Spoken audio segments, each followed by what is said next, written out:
Okay, good morning, everybody, and welcome to Scholars Portal Days 2022, Day 1. My name is Sabina, and I will be our host for the next couple of days. So a couple of housekeeping notes before we get started. First of all, this session is being recorded, and recordings and slides will be shared at the end of the event. Secondly, captions are available. You can access the captions by using the closed caption or live transcript button at the bottom of your screen. We do ask that you please keep your microphone and camera off when you are not speaking. And if you do turn on your microphone when you shouldn't, then we do have some lovely people on our Zoom team who may forcibly mute you to make sure we have a good audio quality. If you have questions, we recommend that you please use the chat to ask those questions or to make any comments. If you wanted to show your appreciation for the speakers, you can use the reactions feature in Zoom to react with applause or maybe some smiley faces or any other emoji that you're sort of feeling today. Our hashtag for Twitter, if you want to share your thoughts on Twitter today, is hashtag SPDay22. I also wanted to mention that if you did want to change your name in Zoom, you can just kind of click on the participants thing and kind of hover over your name, click the little arrows and click rename to rename yourself if you have a name maybe left over from a different event. So before we go any further, we want to acknowledge the land that we're on, and we know that many of you are joining us from across a large geographic region. So if you would like to add your own land acknowledgement, you can do so in the chat as well. So we want to acknowledge the land on which Scholars Portal operates and on which most of our Scholars Portal staff live and work. For thousands of years, it's been the traditional land of the Huron-Wendat, the Seneca, and the Mississaugas of the Credit. And today, this meeting place is still the home to many Indigenous peoples from across Turtle Island, and we're grateful to have the opportunity to live and to work on this land. So as I mentioned, we do encourage you to reflect on the land from which you're joining us today. You can add your land acknowledgement to the chat if you would like to. We also have a resource, nativeland.ca, if you would like to learn more information. So today is day 1 of Scholars Portal Day. I just wanted to take you quickly through the agenda for the day.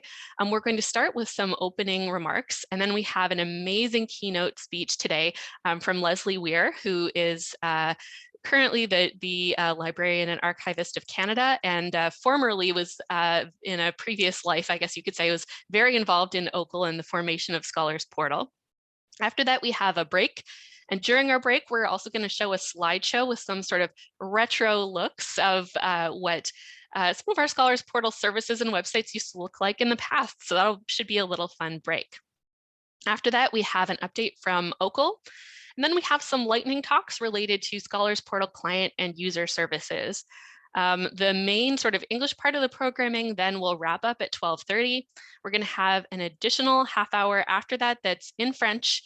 No interpretation services are provided. This will really be intended for our bilingual and francophone colleagues. And then tomorrow you can come back for a lot more great content. Tomorrow we'll be talking about our content services, our preservation and storage services, and our data services. And we'll also have our annual Scholars Portal Day Pet Parade. So there's still time to contribute a pet if you'd like. If you can email me by this afternoon, I can get your pet included in our pet slideshow tomorrow. So I'm going to pass over to Beth, who's the chair of the Scholars Portal Operations and Directions Committee at OCUL, to provide some opening remarks. Thanks very much, Sabina. And I'd like to thank everyone who worked as part of the organizing group for Scholars Portal Days 2022, both those who work at Scholars Portal, those who worked as part of the team of participants from OCUL libraries to shape the content, as well as the presenters and the discussants, because this is just an amazing amount of thinking, of creativity, of accomplishment that is coming together in the Scholars Portal Days of 2022, but it actually represents an even more amazing amount of ongoing work that fuels the digitally based services and activities that support our 21 libraries and more beyond our 21 OCUL libraries. The services that are supported, developed, and sustained through the Scholars Portal unit at the University of Toronto Libraries, but very much in partnership with all of us in OCUL libraries. So I just want to say shout out of thanks and deep appreciation. I also wanted to take just a couple minutes to talk about what those of us who sit on the Scholars Portal Operations and Development Committee lovingly call SPOD. SPOD has existed in a couple of different incarnations over the past decade or so, and probably Leslie is one of many people who are here who can attest to that, and I think she probably was there at the foundation of the first incarnation of SPOD. In late 2019, OCUL reestablished SPOD, and we reestablished it to not just to oversee, but to partner with and to guide the Scholars Portal program and service development for these amazing services across the OCUL membership. So SPOD works with Scholars Portal, and we meet on a monthly basis. We meet for 2 hours every month as a committee. But prior to that meeting, Kate Davis and Michael Vandenberg and myself and Amy Greenberg sit down for at least an hour, and we work through what are the issues, what are the new things, what are the things that are ongoing that need to be discussed, and how do we want to frame them so that we can work productively with the committee. So we spend time queuing up the kinds of things that we want to work on every month, and then we sit down with a committee that represents the membership. There are 2 director members of the committee. Ex officio membership on SPOD includes Sean Meikle from the University of Toronto Libraries, Ed Dreger and Karen Pillen. Ed and Karen are the co-chairs of the OCUL Scholars Portal Committee, as well as Michael Vandenberg, who's the interim executive director. So we sit down, we set up, we queue up the agenda, we talk about issues, we think about approaches to those. And then when we meet with the committee, that's when the real, substantive discussion takes place about what are our options? How do we want to pursue those? What good ideas do committee members bring to the table? And then where are we going to go? What are our next steps toward the end of each of our meetings? So SPOD provides input and direction on structure, scope, some things like staffing, funding, sustainability, and assessment of Scholars Portal services. And during 2021-22, SPOD worked closely with Scholars Portal on a number of things, including developing terms of reference for an investigation into shared repository infrastructure. So we just kicked off a working group in late April to begin that work. Advising on the OLRC storage pricing framework, engaging in discussion, providing ongoing advice on the review and the redevelopment of GeoPortal and Odyssey, and making recommendations on how OCUL engages with PKP. Those are just a few examples of some of the things that we work on a regular basis with Scholars Portal. And I just want to thank everyone on the committee who has made the commitment of time and thought to contribute. I hope that everyone enjoys the next couple of days. And I'm going to sign off, thanking you all for your participation and looking forward to more exciting initiatives coming from the ideas that get spawned in your collective work. So thanks very much, everyone. Enjoy the rest of the day. Thank you, Beth. That was a nice opening and a nice little teaser trailer, I guess, for some of the things that we'll be talking about in some of our updates. So I'm really excited. I wanted to just very quickly, before we move on to the next agenda item, just mention our theme that I forgot to mention earlier this year is Currents of Change. Thinking about the sort of currents that have pushed us to where we are now and the currents that are drawing us into the future, and how some, currents like tides kind of actually bring you back to the same place where you started. So I just wanted to acknowledge that our slide background this year is actually based on sort of water maps, sort of tide and current maps, so you can enjoy our beautiful and very colorful slides today. Okay, now I'm going to pass the mic over to Kate Davis, the Interim Director of Scholars Portal, who will introduce our keynote speaker. Thank you, Sabina, for the introduction to the introduction.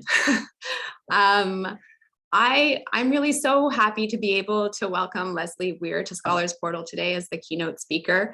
She's joining us at Scholars Portal Day for the second year in a row, so we feel very privileged to have her here again. Leslie is the Librarian and Archivist of Canada, leading Library and Archives Canada since 2019. Before coming to Library and Archives Canada, she was the University Librarian at the University of Ottawa, where she founded the School of Information Studies and the Faculty of Arts.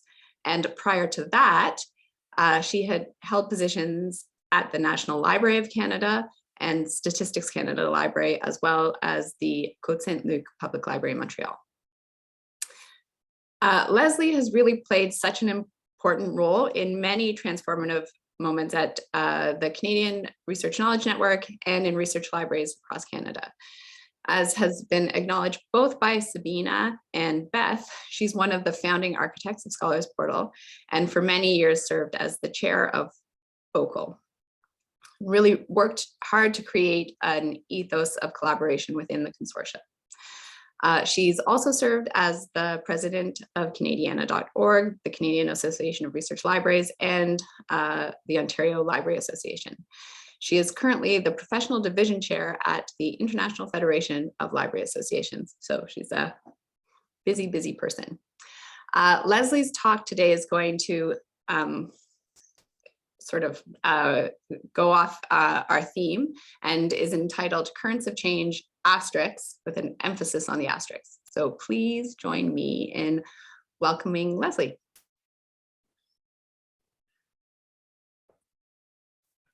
There, thank you so much, Sabina, Beth, Kate. I'm actually thrilled to be here today. And I would like to begin by acknowledging that I am actually speaking to you from Ottawa, which is in the unceded, unsurrendered territory of the Algonquin Anishinaabe people, and they are the caretakers of this land in the past, in the present, and will be in the future.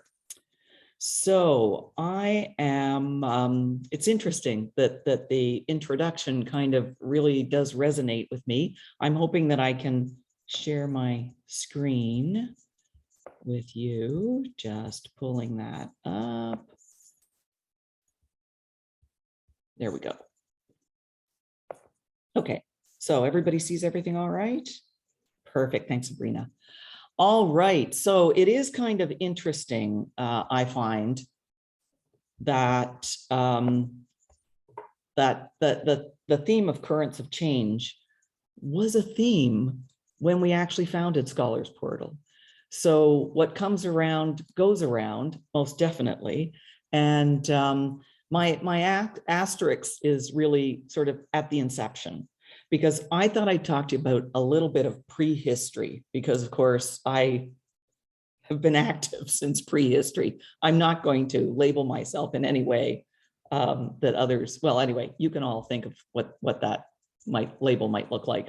And as was mentioned, I was quite active in OCUL over a number of years. And I'm extremely proud of the work that I did with my colleagues and that the team at OCUL and Scholars Portal have done over the past 20 years. And I'm thrilled to be here with you for the 20th anniversary. And I thought I would just dive into some prehistory. So, and anyone who was here at the time can call me out if I get any of the details wrong, because when one does cast one's mind back, and perhaps this is more like 25 years ago, sometimes, you know, dates and maybe faces merge. But it was about 1998 that we had a Directors Plus meeting at Hart House at the University of Toronto, where we talked about the fact that university libraries in Canada were uniting to look at leveraging, getting funding from a newly created Canada Foundation for Innovation.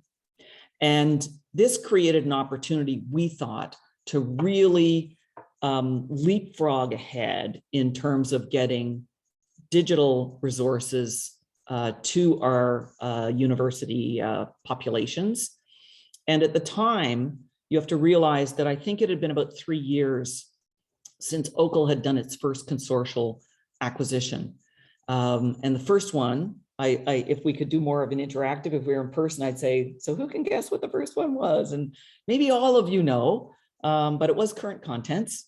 And that negotiation was led by Carleton University with input and participation from, of course, all the member institutions of OCUL, but we didn't have the infrastructure that you have now at OCUL at the time. So we had this meeting at Hart House where we started fantasizing about what a future could look like as we moved into a more digital world, not just, you know, indexes and catalogs, but into having full text available for our students and researchers.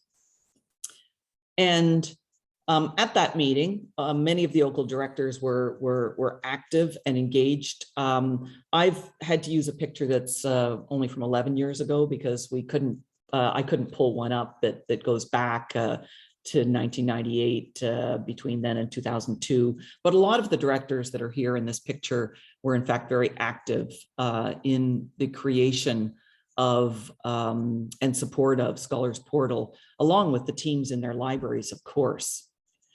So I did want to highlight some key players, and we have a number of people here who were chairs of OCUL at very key moments.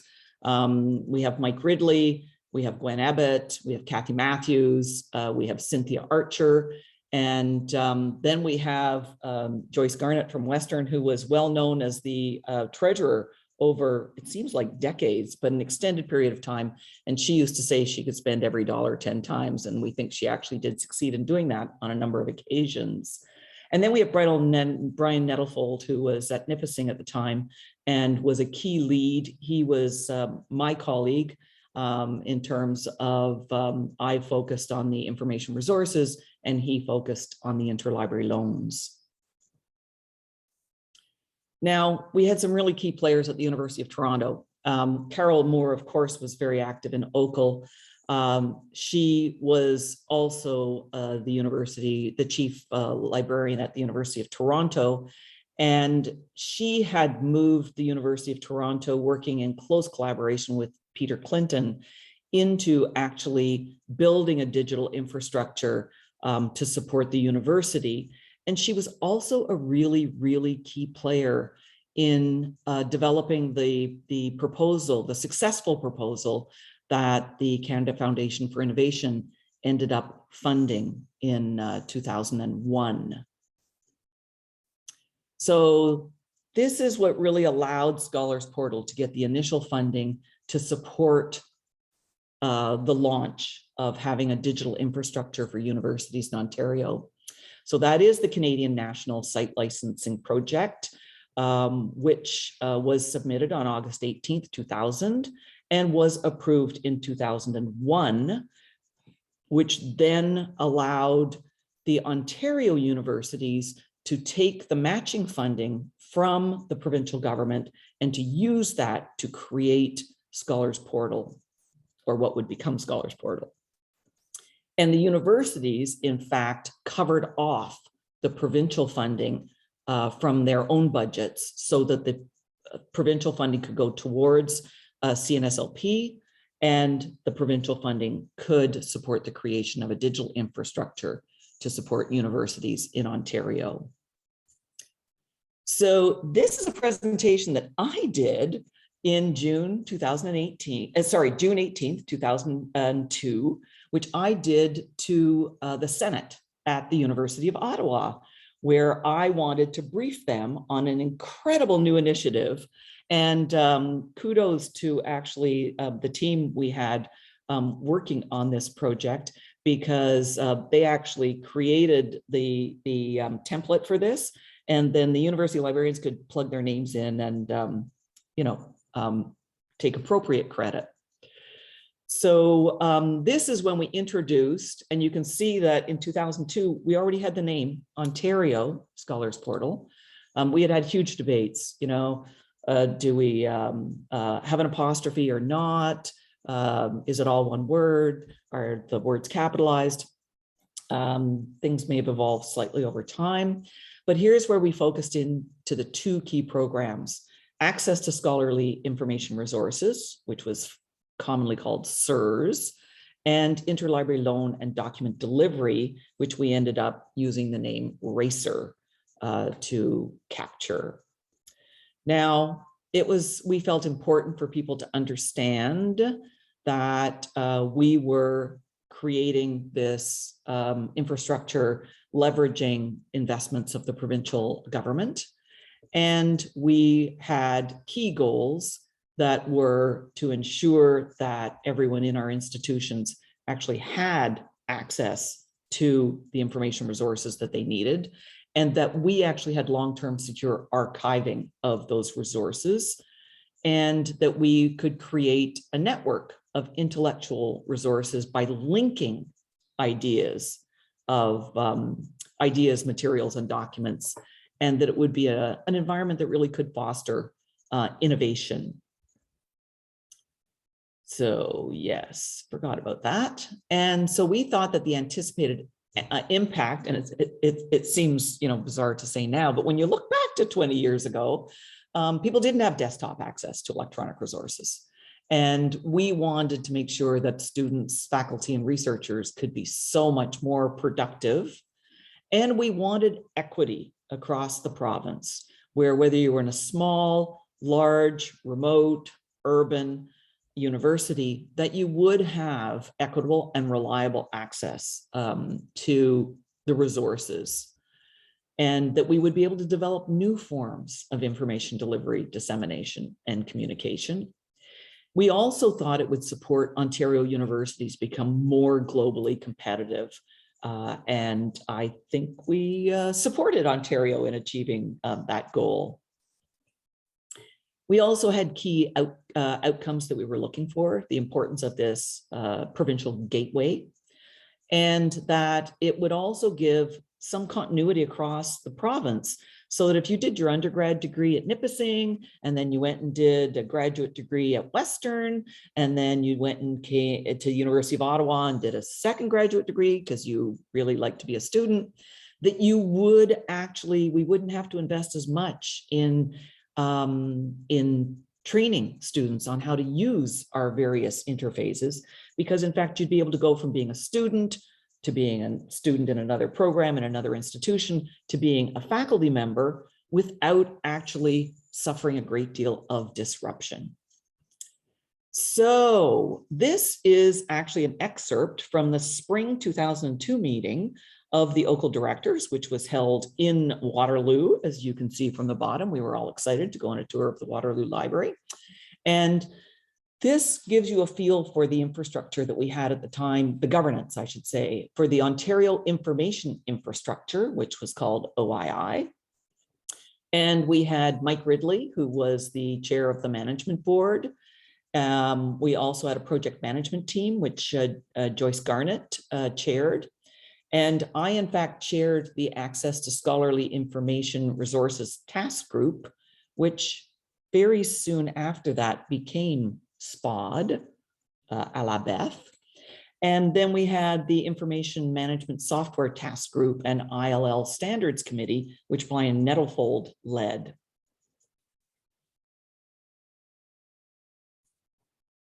So at this same time, we moved into a service agreement with the OCUL working together with the University of Toronto.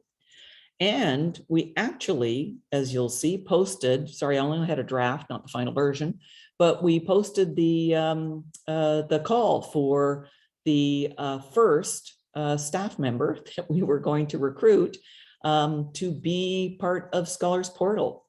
And so this was for the OCUL Scholarly Information Resources Project Director. And the position was to start on April 1st, 2002, so 20 years ago. Now, as we mentioned, there were these two different programs. I just thought I'd give a little bit of flavor. Beth was mentioning who the current members of the SPOD are. And since this was sort of a precursor to SPOD, you'll see that we had membership from across a number of universities, larger and smaller. And we did have the official liaison was Peter Clinton, who I think was Sean's boss at the time. So what comes around goes around. And at the time we had the OCUL projects officer, Faye Abrams, who was also an ex officio member. And as you'll see, I was the chair of this group. It had a 6-month mandate. We completed that mandate and reported to the spring meeting in Waterloo, at which time, of course, they decided to create actually SPOD. And we launched an expanded membership with me continuing as chair in May, June of 2002. Then there was the work going on the interlibrary loans and document delivery, RACER, and they were at the point of acquiring our first infrastructure and software to support interlibrary loans, which were critical at the time since people didn't have access in a very large way to full text electronic resources. And they too submitted their report to the spring meeting, giving us updates on what was happening with the Fretwell Downing acquisition. And so it was a very exciting moment.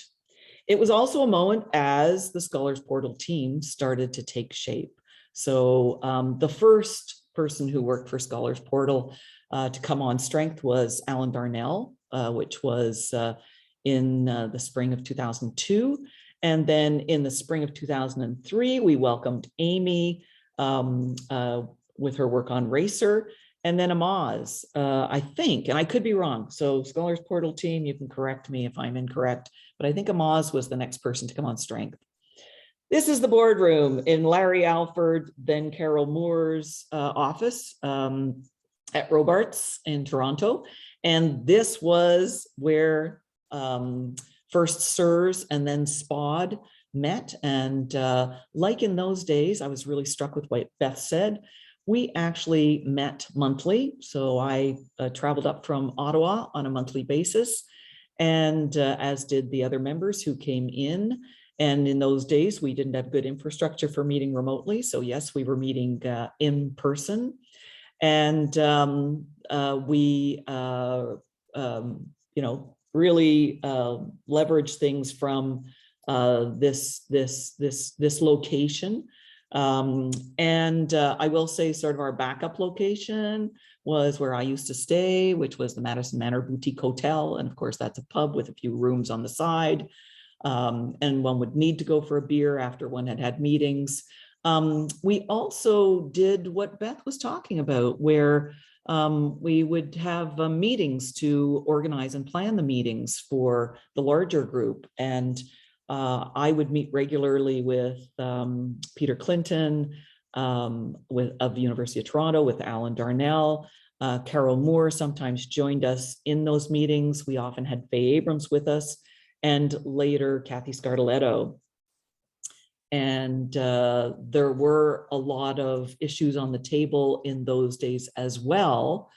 As you all know, Scholars Portal really started out, and I thought this will be like a memory flash for anyone who actually was around in 2002, besides me, because this was the background that we used when we first introduced Science Direct. So, or sorry, Science Server. Science Direct was the Elsevier name for the product.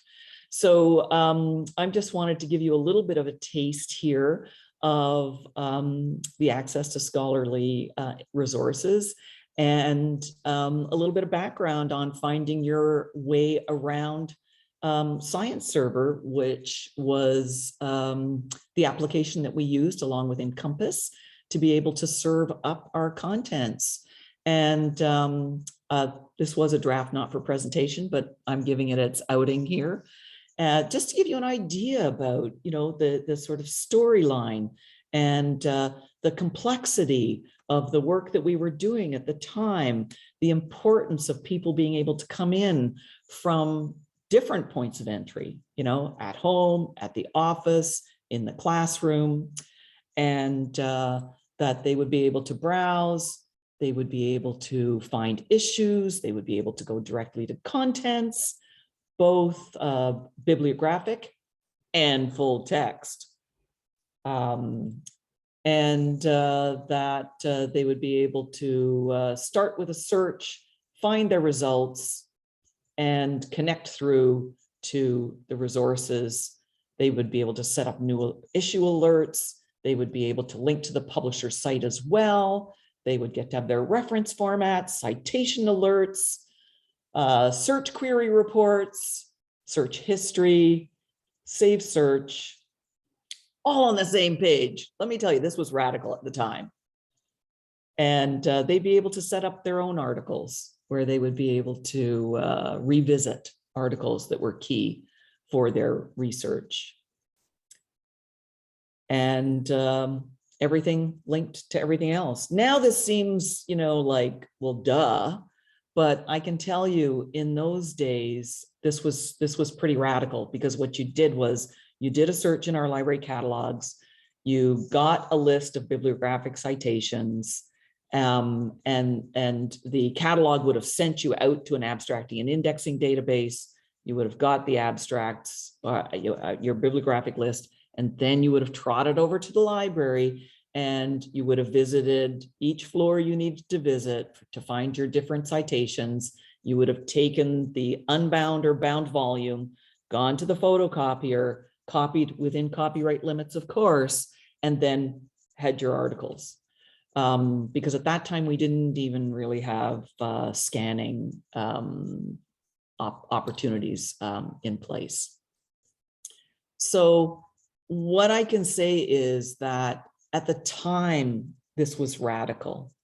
And at the time, we had people who were visionary, who could see the possibilities and who could convince people. They were influencers that convinced people that we could create a better future, that we could create an environment that would really support everyone in our institutions.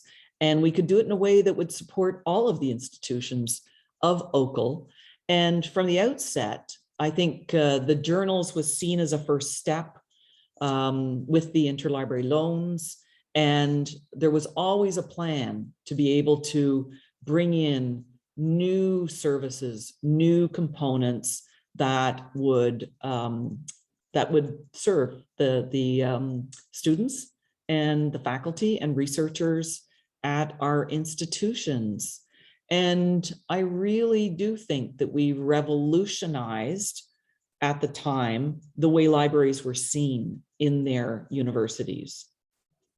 We've more recently done another revolution around research and libraries' role in the research ecosystem and the importance in relation to research data. But I think I think that really was able to build on the fact that libraries have been able to build credibility They had shown that they could take major investments and they could deliver, and they could transform the experience that the members of their universities were having in relation to not only their interactions with the library, but also their research and learning processes. And of course, from the outset, we had branding built into this so that each institution could connect to their users, but with some consistency across our organizations. So it was a very, very exciting time. And I think it's critical to know that, you know, when we first pitched the idea of the Canadian National Site License Project, it was a precursor actually to CNSLP. Each region went individually and asked CFI for money, or maybe not all of the regions, but many of the regions. So the different councils of university libraries. And CFI said, really? Don't you think you should collaborate to create a national infrastructure? And the university libraries took on that challenge.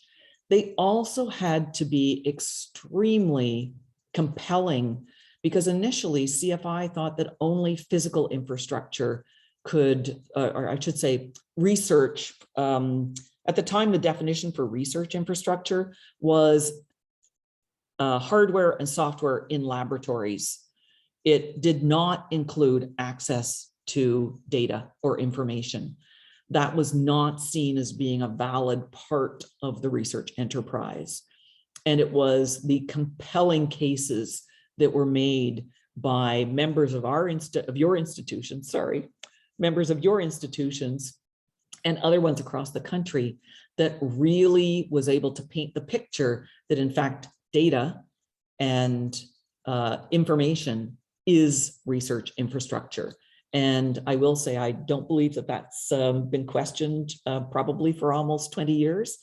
And as many of you know, the initial award that was given was to support bringing in full text and digital resources to STEM. And then there was a follow-up project that expanded that into the social science and humanities a number of years later. So a great success story. And I think Ontario's approach in building an infrastructure that could then be expanded and encompass so many different components of information and data needed by our institutions, I think was a real winner. And it's thrilling to see now the national services that are being provided that are critical to many institutions. And in fact, in Libraries and Archives Canada, we might be having some conversations about whether we might at some point become a partner, a customer, a client in relation to some of those national services. So that is my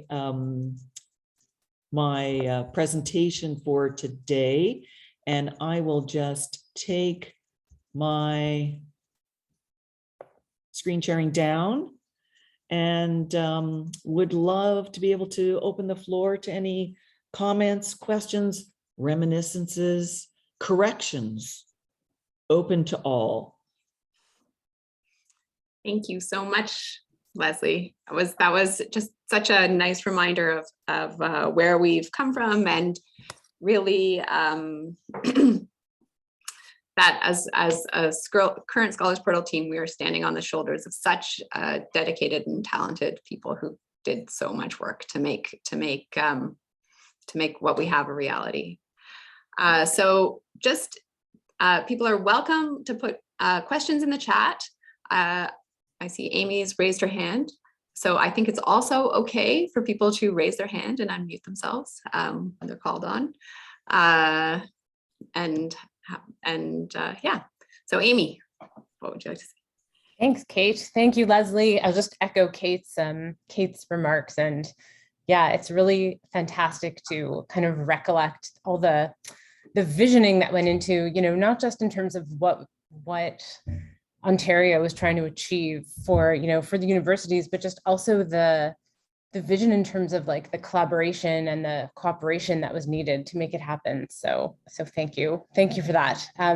I do have a small correction / addition. I couldn't resist. I'm so sorry. I'm like in reminiscence mode now, but so I came in 2003 to join the ILL racer side of things. And I just want to mention that at that time, there was already a racer team, and it was, you may remember, it was Carol Stevenson was the sort of the project manager at that time. And Sue McGilvery had been hired as the initial sort of training and support librarian. And my position was very much a kind of a secondary one when I think OCUL realized the need for all the training that was gonna have to happen under the auspices of one of the many subgroups that already existed at that time under Brian's kind of chairship. There was a training subgroup and a technical subgroup and all that stuff that you need when you're launching a massive shared technology platform, which I think we all have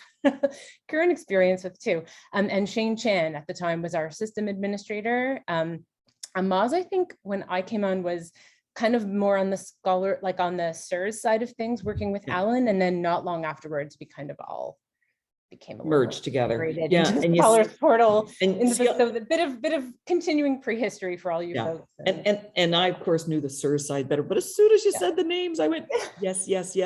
And of course, I decided I would sort of stick like 203 and earlier, because I think Kate and you are doing a presentation tomorrow. Yes, we've got a whirlwind trip through time of the past 20 years in terms of when all the services came on board. So, and I didn't want to replicate that, but I mean, I have to say that I think I think you have an incredible Scholars Portal team, and just seeing the evolution and the development, and under the leadership of Kate today, it's just great to see that, you leverage the legacy and take it to even greater places.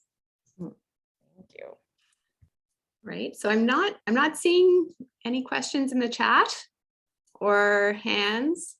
I don't think Sabina mentioned this, but the one thing that I wanted to say, sort of the exciting thing about this Scholars Portal Day, and it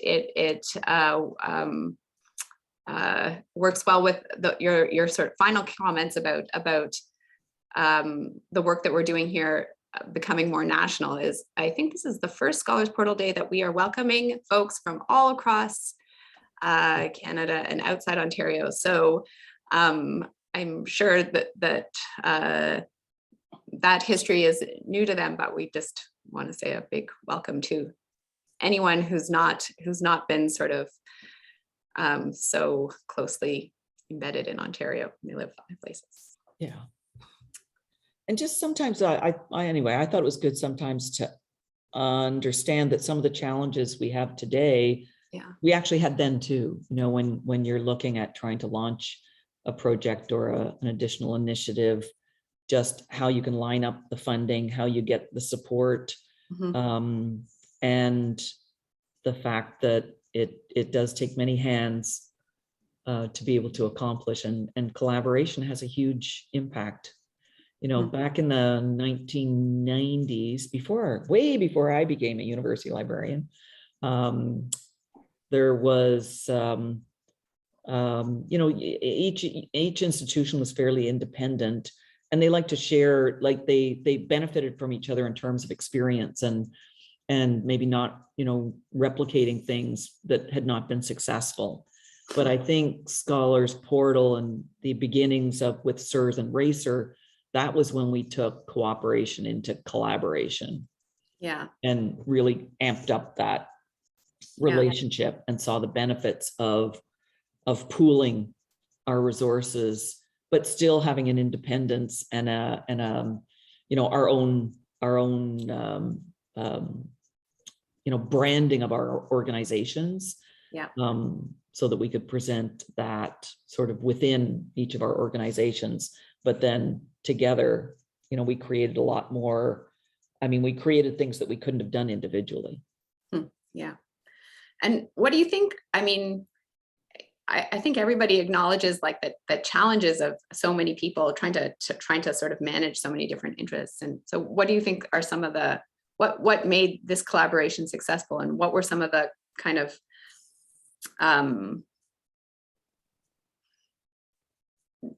ways in which people work together that really let it succeed? I think one of the keys is that there was actually a shared vision amongst the OCUL directors as a group at that time, in relation to launching this, because the idea of doing an infrastructure on top of what was being federally and provincially funded, because I think many of you know that CFI works on a 40-40-20. So it's 40% from CFI, 40% from the province, and 20% from the institutions. Mm-hmm. So it was a big deal for our institutions to take on 60%. Right. And it was our president, it was the presidents at the time that had to commit to that. So we really did need a compelling vision, and we needed the members of OCUL to really believe in it. Because if they didn't believe in it, they wouldn't be able to ensure that their university would support it. And it was radical at the time. And we did end up working with University of Toronto and them being the service provider. I didn't actually mention, I mean, the group I had, the very first group, SIRS, that I mentioned, that was founded in August of 2001 and then reported in the spring of 2002. It was actually looking at all the possible infrastructure approaches we might take and whether we should partner with one of our members and leverage some existing infrastructure, or whether we should start from scratch. And so that was the work that we were doing. And when we analyzed everything, we realized that OCUL would really benefit from being able to leverage. We'd get a jump start from leveraging infrastructure the University of Toronto had in place, which was at the time the same infrastructure that the California Digital Library was running on, and a number of other libraries internationally. So it was, you know, quite a sophisticated interface at the time that really gave a totally different experience to our researchers. Well, thank you so much. That was really a very entertaining and lovely walk back through memory lane. Great. Well, thank you for inviting me. And if anyone does have any questions, think of them. If you're shy, shoot me off an email. Happy to respond any way I can. Thanks, Leslie. Yeah, and I thought that was fascinating what you said also about information as infrastructure. And I think something we definitely still rely on a lot today, although we also have a lot of physical infrastructure too. And there's a lot of applause for you in the reaction. I don't know if you can see the little reactions button from your screen, but there was a lot of applause for you in the little reactions. And I see there's more again now. So thank you so much for that great talk. And thank you for joining us and providing a walk down memory lane for those who were there at the time, and a little bit of a fascinating, you know, where we come from and acknowledging our roots for those of us who are a little newer to the Scholars Portal and the OCUL landscape.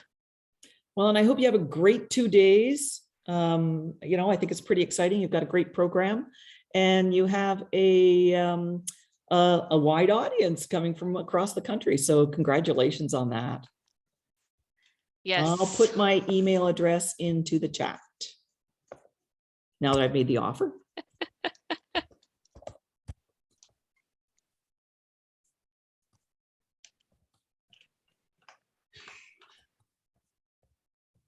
All right.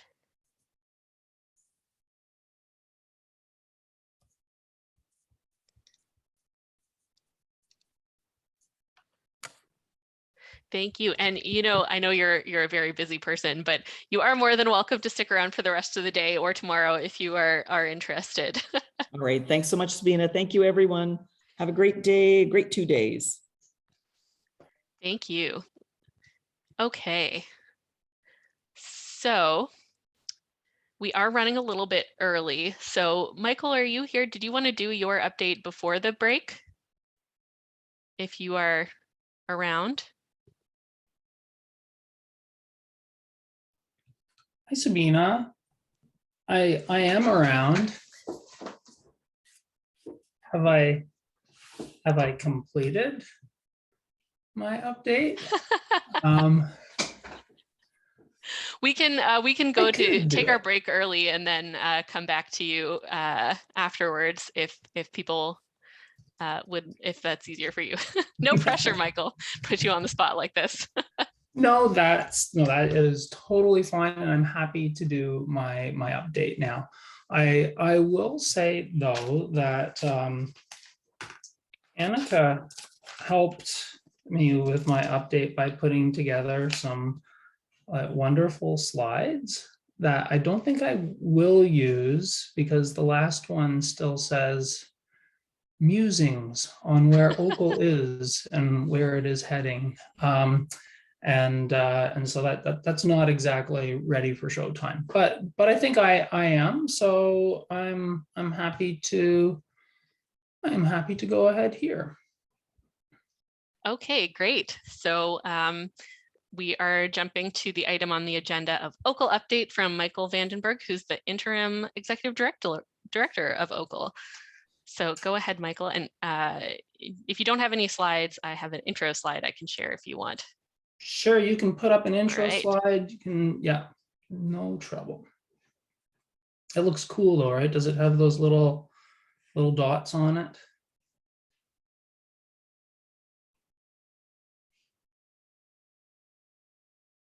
Ooh, excellent. All right.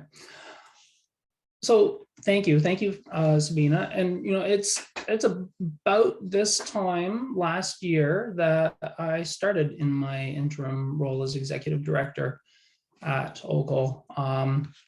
I've been making trouble for Scholars Portal for a number of years in various roles that I've held at Queen's. And one of the attractions of the executive director role was the opportunity to build a closer relationship with Scholars Portal. I have really enjoyed working with Scholars Portal staff over the last year, and I really value my working relationship with Kate and Amy.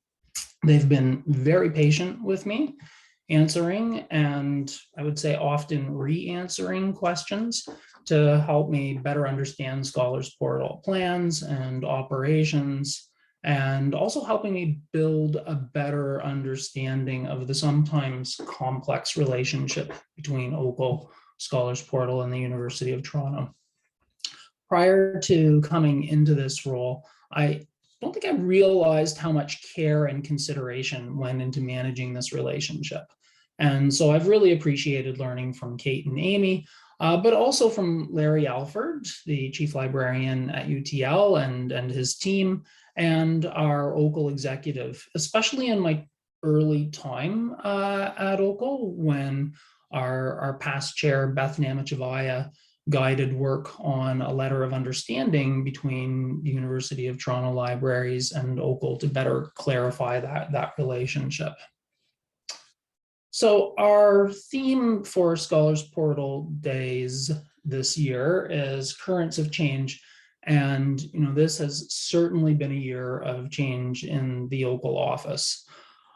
Excuse me, we haven't been completely swept away by those currents, but we have undergone some really significant staff changes. And I want to spend a little bit of time talking about those changes and acknowledging some of the comings and goings. So those of you working with information resources in our OCUL member schools will have likely worked with Jackie Cato at some point, who started in OCUL over 15 years ago in a part-time role and progressed to the information resource manager, responsible for licensing about $15 million in information resources each year on behalf of our schools. So Jackie left OCUL early this year to take a role at Western Libraries. And while she's sorely missed at OCUL, we're really pleased that she's staying in an OCUL university where we can still benefit from her skills and experience. In early January, Adita Alwi, OCUL's administrative assistant, also left us, this time temporarily, to take a parental leave. And we've been really excited to have Amina Al-Sharif join us on a temporary basis to take on that role. And I would say that Amina has jumped in with both feet and taken on a complex role with lots of relationships to manage across our 21 partner schools, and also jumped into work on managing information resources. So we've been really fortunate to have her. On the on OCUL's Collaborative Futures side, where we manage a shared library services platform for now, or about to be now, 18 of our partners, we've also experienced staff changes. So Randy Oldham was seconded from Guelph to OCUL until last October, but we've been fortunate to have him remain on a part-time contract managing our automated fulfillment network and our network zone. So able to help us with some continuity there to keep things on the shared LSP side moving. And finally, Mandy Deans Cassies, who has been so instrumental in guiding the work of Collaborative Futures since its inception, really, will be ending her secondment with us later this month and returning to Brock University. So lots of thanks to those host institutions, in Randy's case, Guelph, and in Mandy's case, Brock University, who were generous in giving the time of their staff to our collaborative work in OCUL. In Mandy's case, for I believe about 5 years. So that's a significant amount of time and so much value provided. So that's changes in about 5 of 7 of our OCUL roles in 1 year. So lots of change there. And as a result of that, a big focus over the last year in OCUL has been on staff planning. And I'm happy to share that Krista Foley will join us as an Assistant Director of Information Resources and Collections later this month, and that we're also in the process of filling several roles, an Information Resources and Collections Specialist position. And we've also recently posted, I believe these are still open, so have a look, because they may be of interest to you, at our website to see the Omni Technology and Network Zone Specialist position, and also an Assistant Director of Collaborative Initiatives position that are currently posted. These roles, I believe, will provide a strong foundation for OCUL moving forward and support directions emerging from a governance review that has recently been completed by an OCUL task force. So keep an eye out for more information about the recommendations stemming from that governance review. We'll be releasing the final report a little later this spring. So I'm in a really good position coming early in the program to give lots of spoilers about upcoming items on our agenda, but I'll try not to steal too much content from others in my remaining update on OCUL activities over the last year. Much of what we've been managing over the last year at OCUL are changes in the, teasers, not spoilers, exactly.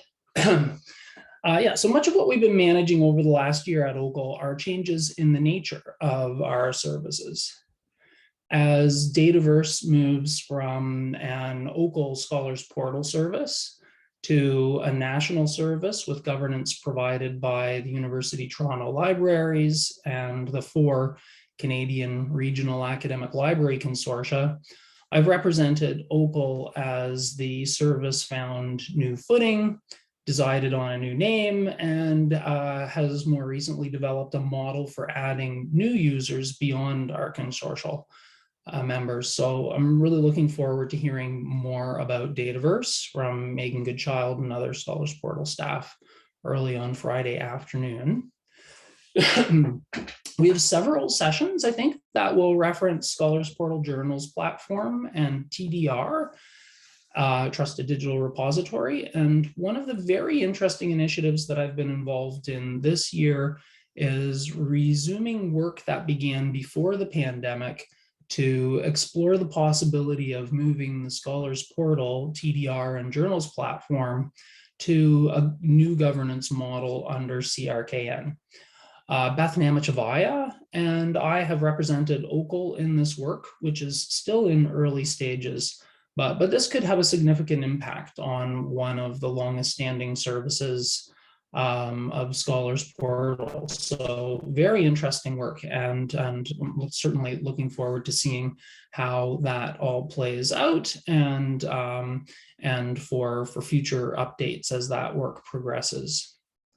And then, not to steal any thunder from Ed and Karen's words about OCUL SP, but I do want to say that it's been really wonderful to see all of the enthusiasm for collaboration across OCUL schools that led to the creation of an OCUL shared repository infrastructure working group this spring that is going to investigate the potential for shared consortial repository infrastructure. So that group is working with a pretty serious timeline to put together some recommendations that we'll really be looking forward to seeing a little later this summer. So a final area of change that I want to touch on is within our Collaborative Futures initiative.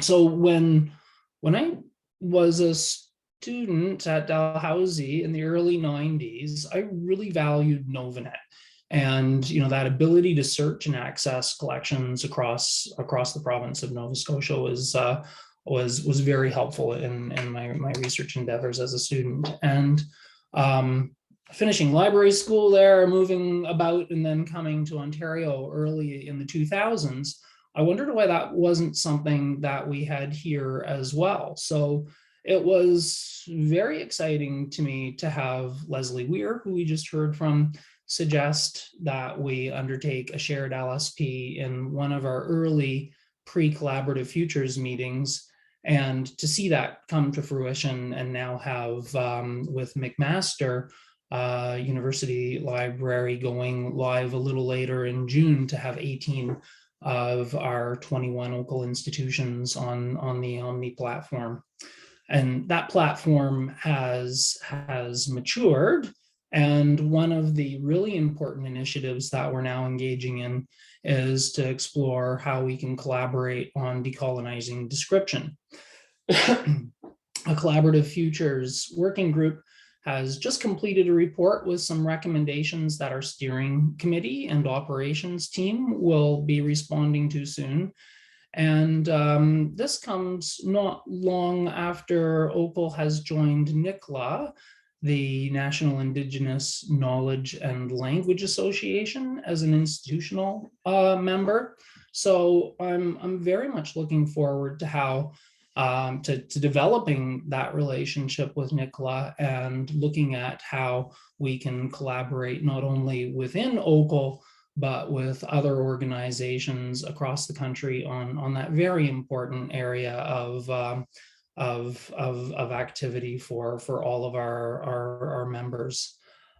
So those are some of the areas of change within OCUL that I wanted to highlight and draw attention to. And of course, there's so much more that's going on, and so much more that could be going on. But I think I've probably taken up the time allotted to me for my words. So I'll pause there and see if anyone has any questions. Thank you, Michael. And I think that was really interesting, thinking about some of the things that Leslie was saying about the situation back in 2002, and how it still echoed today about the regional versus national collaborations, and the sort of the importance of having these kind of consistent and consistently high quality library experiences at all of our universities in Ontario is, I think, the parallels I think are really interesting in these two times. So does anyone have any questions for Michael? You can drop them in the chat, or you can put up your hand if you would like to unmute and ask your question verbally. And just as you know, I wait for a moment, I do want to shout out to Annika, who you know, unprompted has been like really remarkably dropping relevant links in the chat all along the way, folks. So thanks for your quick work, Annika, there. Yes, Annika is one of our Zoom assistants this morning. My other Zoom assistants are Amy, as always, and also Megan, good child. We're organized on Scholars Portal Day. There's a question from Jordan. Who's the contact for the Decolonizing Description group? So I don't know if you want to share that or maybe send an email afterwards.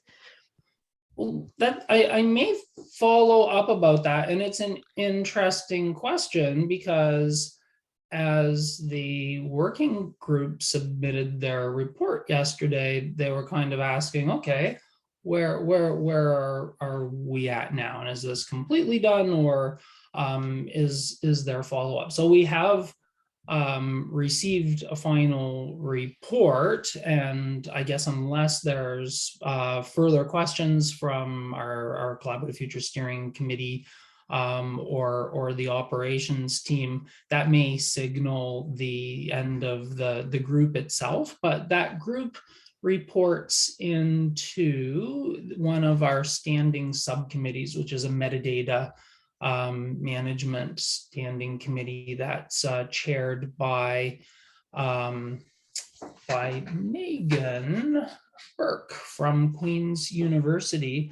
So Megan may be a contact, but you can also certainly get in touch with me about that. So I'll just put my own email in the chat here and can certainly further direct out any questions that come into me.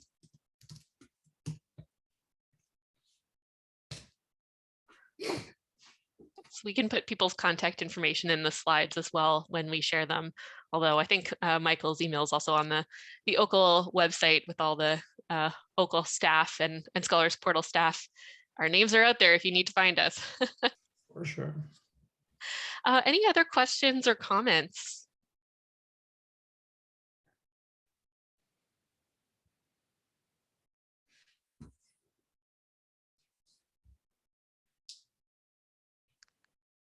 And thank you, Annika, for putting the OCUL contact information into the chat.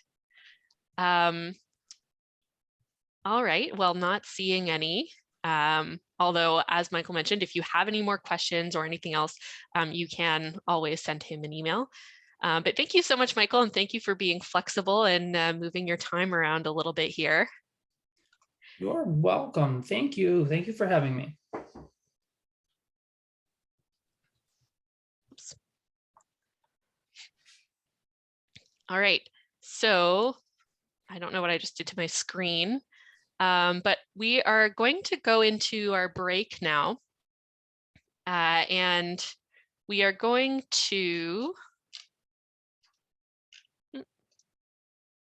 there we go. So we're going to go into our break. What we're going to do actually is we're going to take about 4 or 5 minutes of actual break. And then we're going to come back and do a little bit of a slideshow hosted by Amy Greenberg, looking at some screenshots of versions past of our interfaces. So this, of course, is completely optional fun break time. So if you need to step away for longer than that, you can. We will resume our official programming at about 11:30. But yes, in about 5 minutes, we'll have the slideshow start. So thank you, everyone, and I'll see you all in a few minutes.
Hi, everyone. Don't worry, we are still on break. But for those of you who would like to take a trip with us down memory lane, you are more than welcome to sit back or stand or lie down or whatever you want to do and watch a slideshow unfold of some interfaces of the past. So I am going to also share my screen in one moment, which I thought I was ready, but of course, okay, there we go.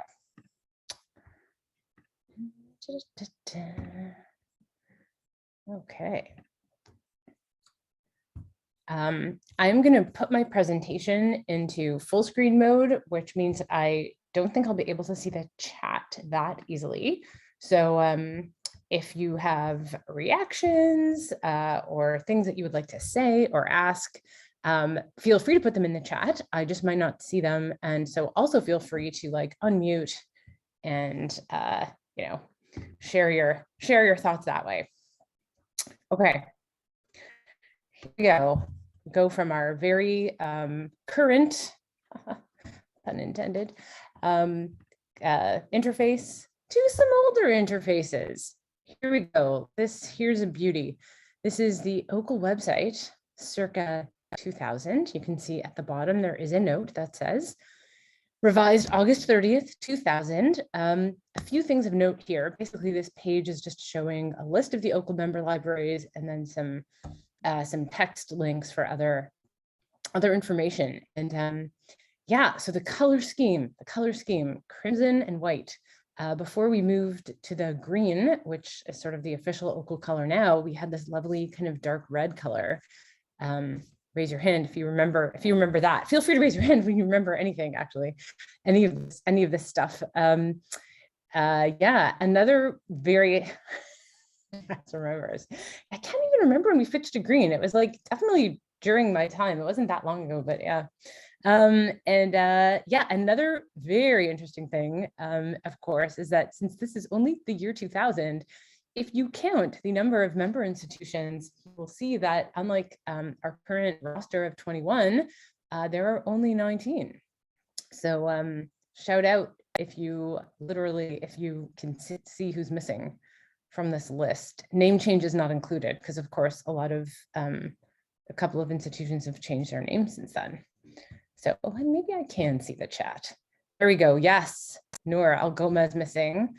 And Tamara says, yes, looks like McMaster's maroon color it does. And Susan, even some of those member libraries have new names. Yes, exactly. So Algoma is missing.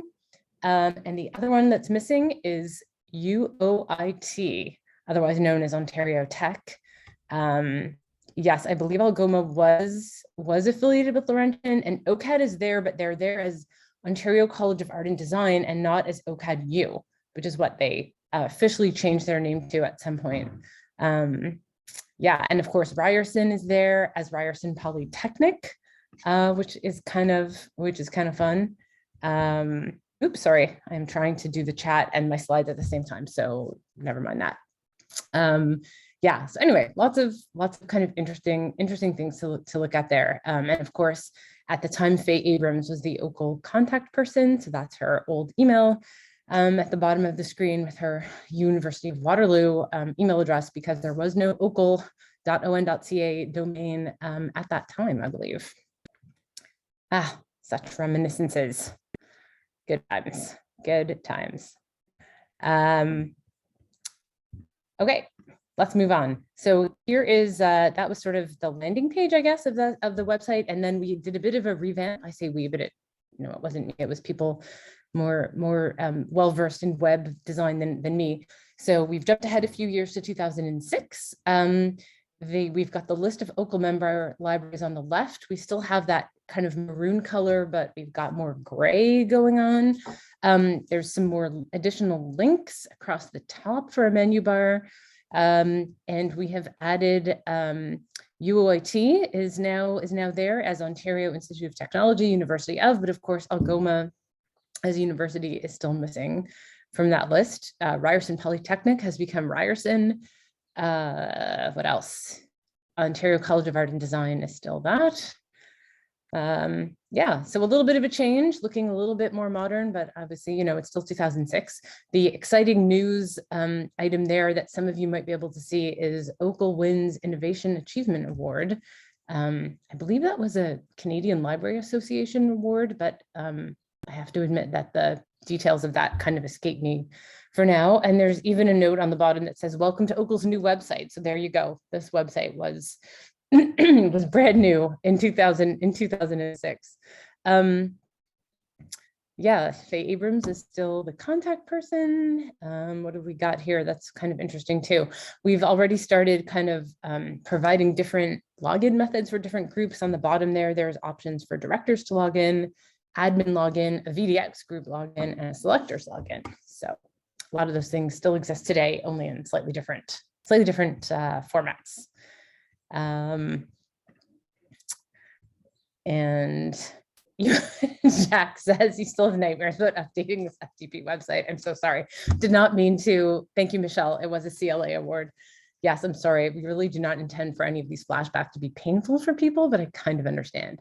And Bart says that OCUL's color changed in 2009. So that was like a fairly recent change. Okay. The most fun, in my opinion, because I do remember this very well, Scholars Portal homepage circa 2005.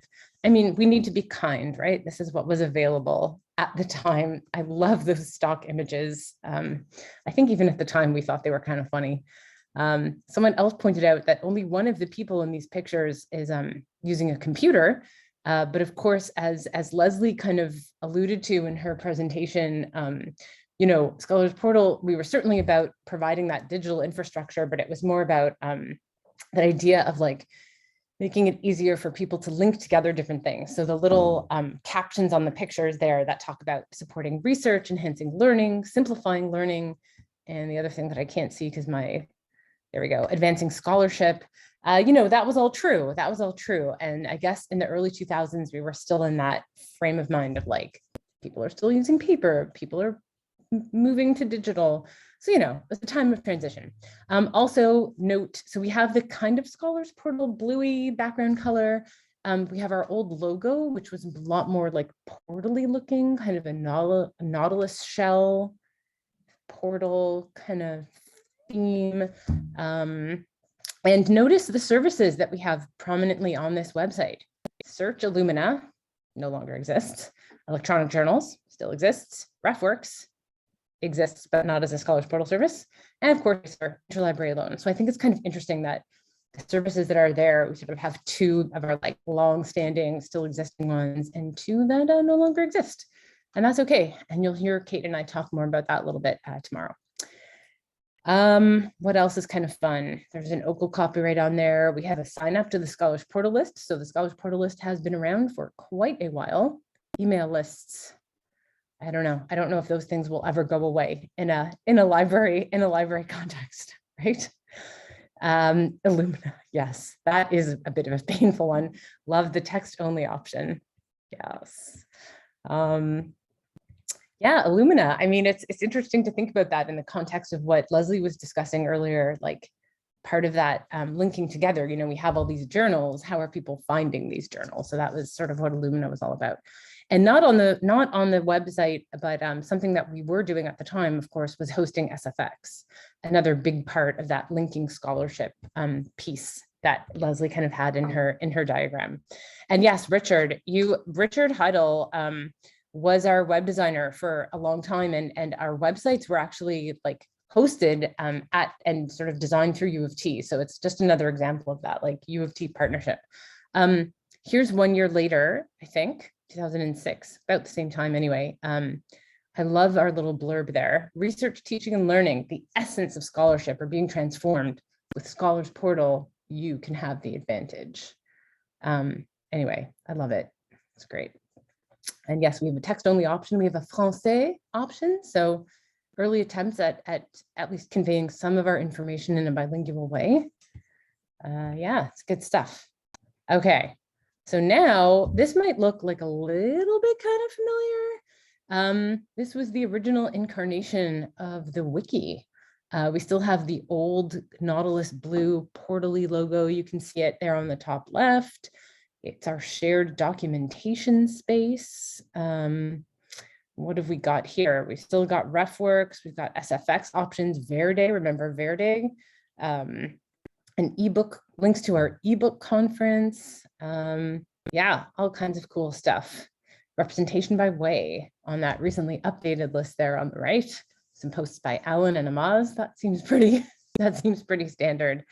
Yeah, old wiki interface, fun times. I don't have my notes in front of me, so I'm not actually sure what year this was. This page was just an image with the link superimposed over the top. Thank you, Bart. It's a good thing that there are people here who actually remember stuff and can convey information as opposed to my blithering. There we go. Scholars Portal homepage 2013, still with a fun stock image, but a little more modern. We've got our more updated logo with the kind of connected bubbles or circles. We've got our updated font. RefWorks and Wizfolio still hanging in there as services. You can see on the bottom right. Yeah, we're kind of moving to our blue and orange color scheme there. We've got a little bit of our history there. Project of the Ontario Council of University Libraries, founded in 2002. We've got a news feed on the bottom. It's looking a little better. The title said that was 2007. Thank you, Susan. I'm apparently incapable of reading titles. Anyway, yeah, we've jumped ahead a few years here. And there we have our, what's very close to our current incarnation of our webpage in 2014.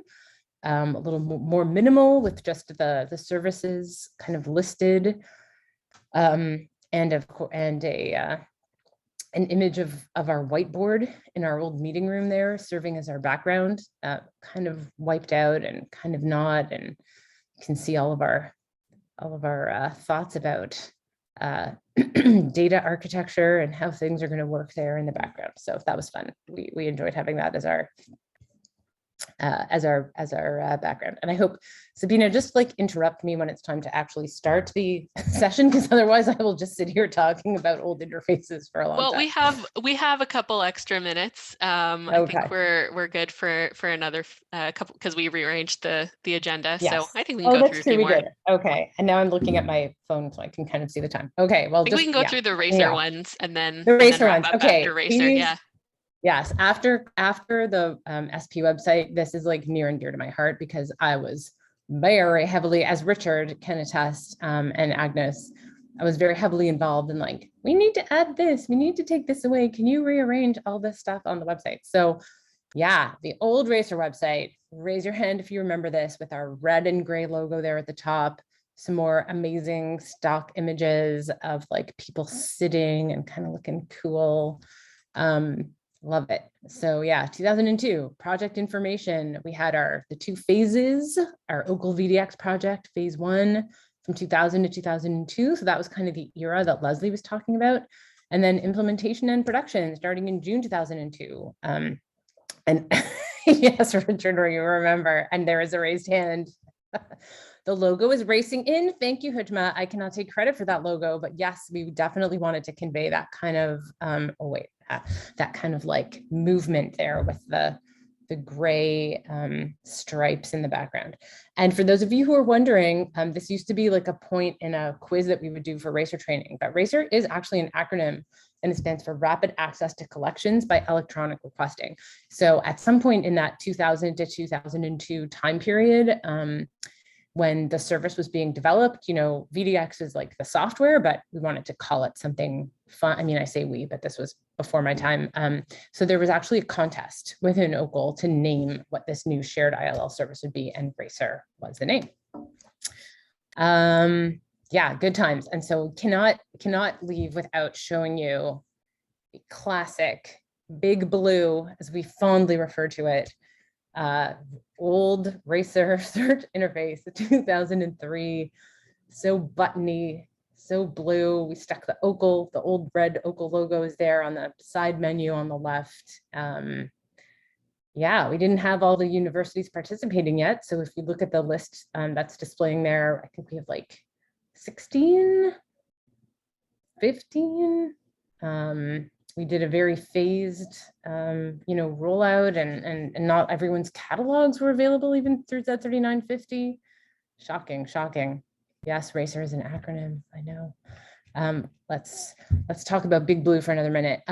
I will say, in our defense, we had very little control over what this interface looked like. So we were dependent on, well, when we started, it was Fretwell Downing was the sort of still owner of the software, although very soon afterwards they were acquired by OCLC. But yeah, we did the best that we could. There was a group actually that worked on, figuring out sort of how some of those display options would work, but it was mostly about like the search fields that you see there at the bottom and kind of the ordering of like which resources to search and things like that. So we did not have any control over the color scheme or like where they put the buttons or anything like that. So in our defense. Okay, skipping ahead a few years to 2007, looks a lot better, no more buttons. We just have menu links. We got the pale blue, we got the white on the pale blue, and then the dark blue options for searching collections. A little bit of guidance for users on how to search there at the top. We've got, instead of just like a weird copied and pasted image, we have a little more of an integrated image there for OCUL, funded and supported by OCUL. Got your menu options there on the side. Yeah, it's good. It's good times. This was a big change. We were so happy to get away from that, the blue, to a different blue. Hasn't changed that much. They've made it a bit cleaner. All right, I think the next few are Old Scholars Portal Day interfaces. Although, okay, sorry, I do hate to bring up like bad flashbacks for people, but one last thing before we finish. Illumina, AKA Scholars Portal Search, AKA something that we started quite early on in Scholars Portal. As I mentioned a couple minutes ago, it was really thought of as a way of like integrating journals and SFX and making, just giving people access, I guess, giving people access to those journal articles. Yeah, in a way, no longer exists. Very tabby. We've got the copyright from CSA too. So yeah, raise your hand if you remember Scholars Portal Search. Raise your hand if you use Scholars Portal Search. And Charlotte, yeah. I definitely did. My first library job, I was a student assistant at the Queen's Library, and we definitely showed people how to use Scholars Portal Search as part of our job. Okay, so I think we're going to return to our programming, but thank you, Amy, for hosting that. And we will be sharing these slides later, so that if you wanted to just look at the interface and remember how painful Illumina was, or remember how awful some of those old interfaces were, or just how of their time they were, not bad, but just very, of their time, then we will we'll share those so that you can take a look at them. All right, so for those of you who maybe joined us recently and are a little bit confused, we rearranged our agenda slightly. So the OCUL update was before our break, and now we're coming back from our break, and we're going to go into the client services presentations. Just one moment here while I share my screen.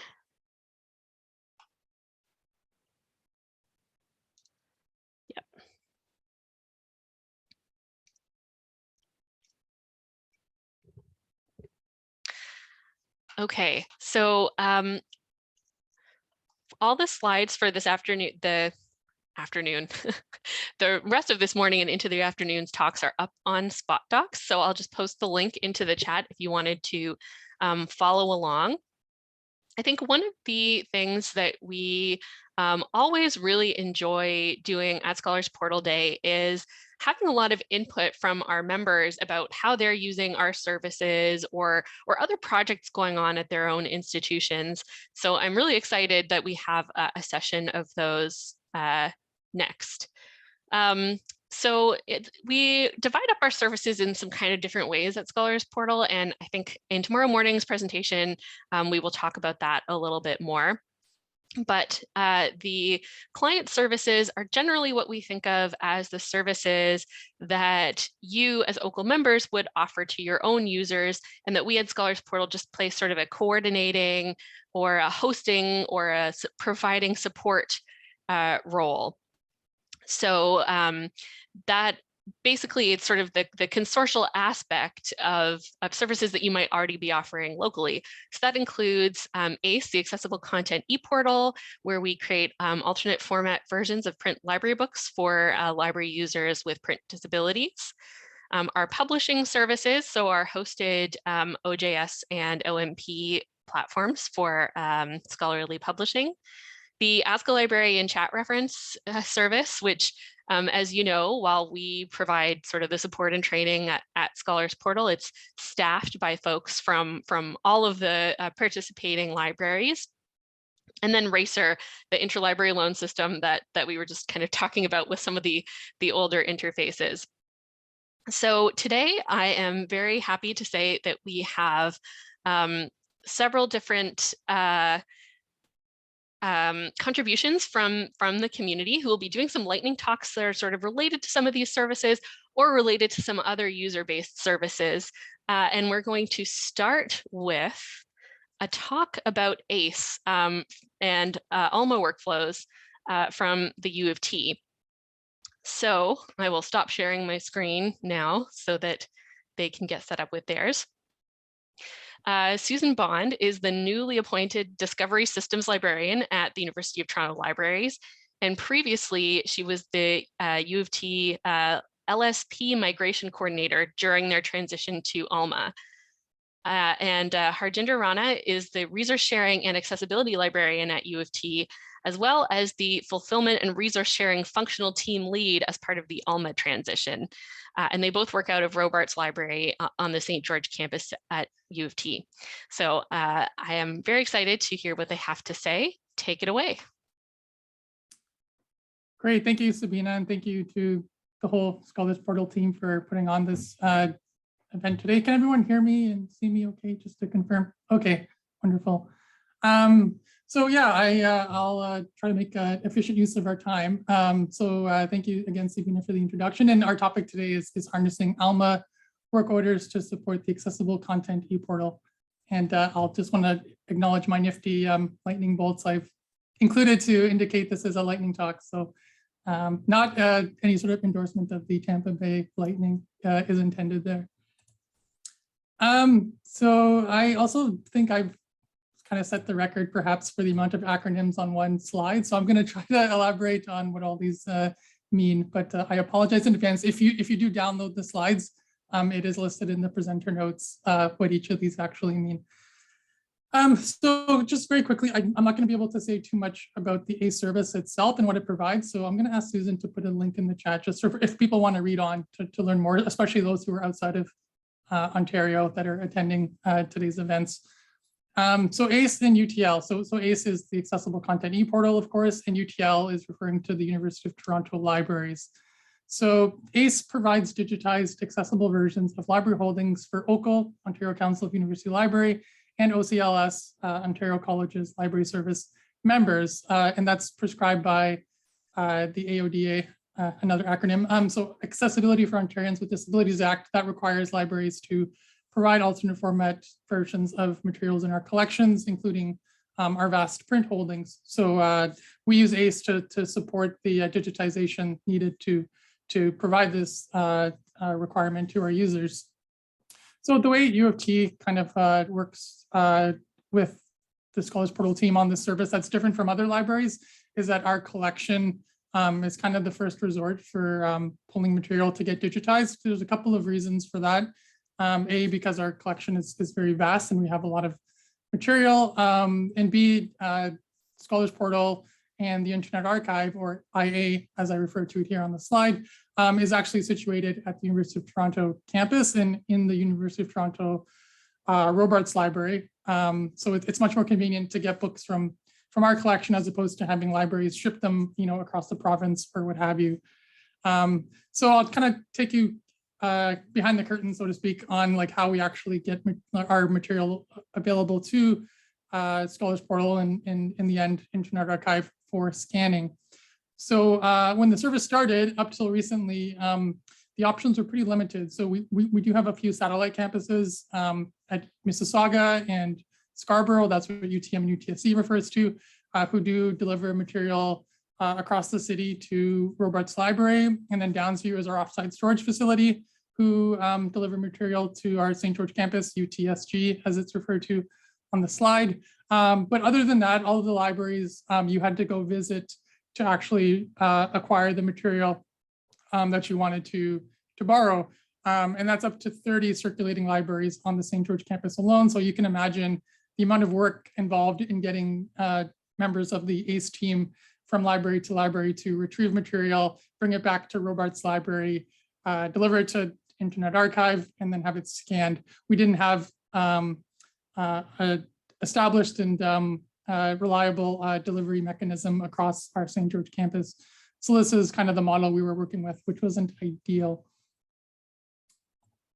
And what has changed? So during the pandemic, I wouldn't call it a current of change, more of like a tidal wave or a typhoon of change. But we were forced to rethink this model because even though libraries had closed and we were just offering curbside pickup services, the ACE service still needed to be supported because other libraries participating were still offering access to their collections and therefore were required to provide alternate formats upon request. So we were very lucky that the Internet Archive was back working in Robarts relatively early into the pandemic, and we had a small but dedicated cohort of staff working in Robarts Library to keep our curbside services going.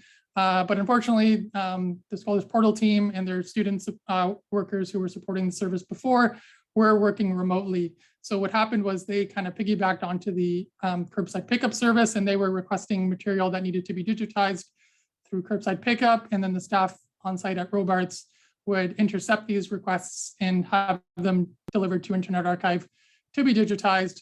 So we kind of found out an alternative workflow based on just the circumstantial needs that were in place due to the pandemic. So while the system wasn't perfect, not every library was making their collection available to be picked up at Robarts for curbside pickup, or they were not offering curbside pickup services at all. It did kind of give us a good way to sustain a good portion of the service. And if that failed, then we would rely on libraries shipping material to Robarts for interlibrary loan, these other options to fall back on. So we did kind of have the intent to, as we started to come out of the pandemic, to kind of build back better, so to speak. So we actually learned that this system was actually had a lot of appeals for the ACE team, but also for the Robarts Library team and the U of T more broadly. So luckily we had a new tool coming into place called Alma that was going to help us perhaps make this more of a permanent workflow going forward.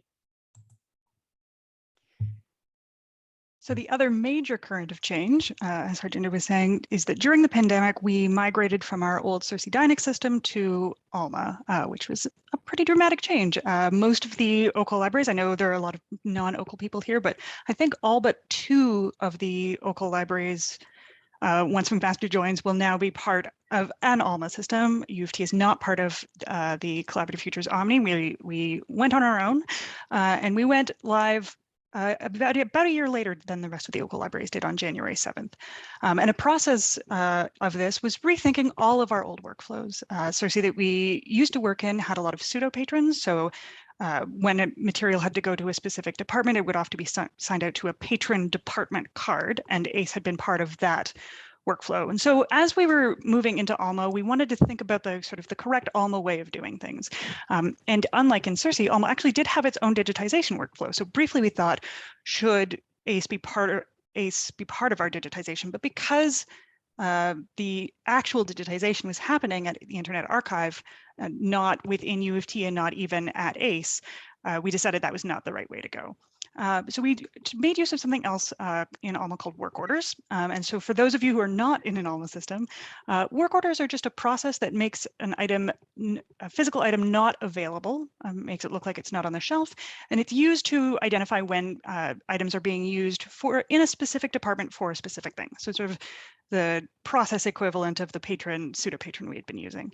And this one important thing about this is that where we had some limitations on the patron borrowing, that some libraries are sending their material to Robarts, but not all of them. These sort of internal processes like work orders or like the digitization, material can be sent anywhere. So that was a huge advantage, we figured.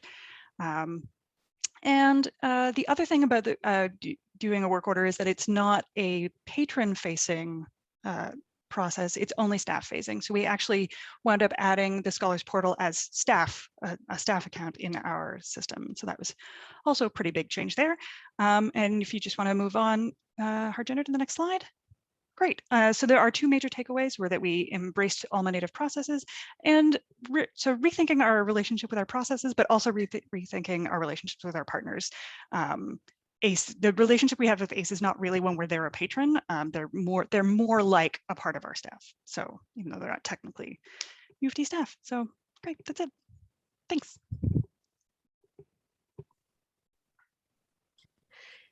Thank you. And from the Scholars Portal side, I have to say that this workflow is going to make it a lot easier. We have these little you know, those little carts that you bring grocery shopping with you to fill up with your groceries? We have two of those that we used to have to bring around the U of T campus to go to the different libraries to get our books. And being able to order them through this work order process, I think is going to make our lives so much easier from the ACE perspective. So we will have more time for questions at the end, but just quickly, are there any questions now that people are pressingly wanting to ask?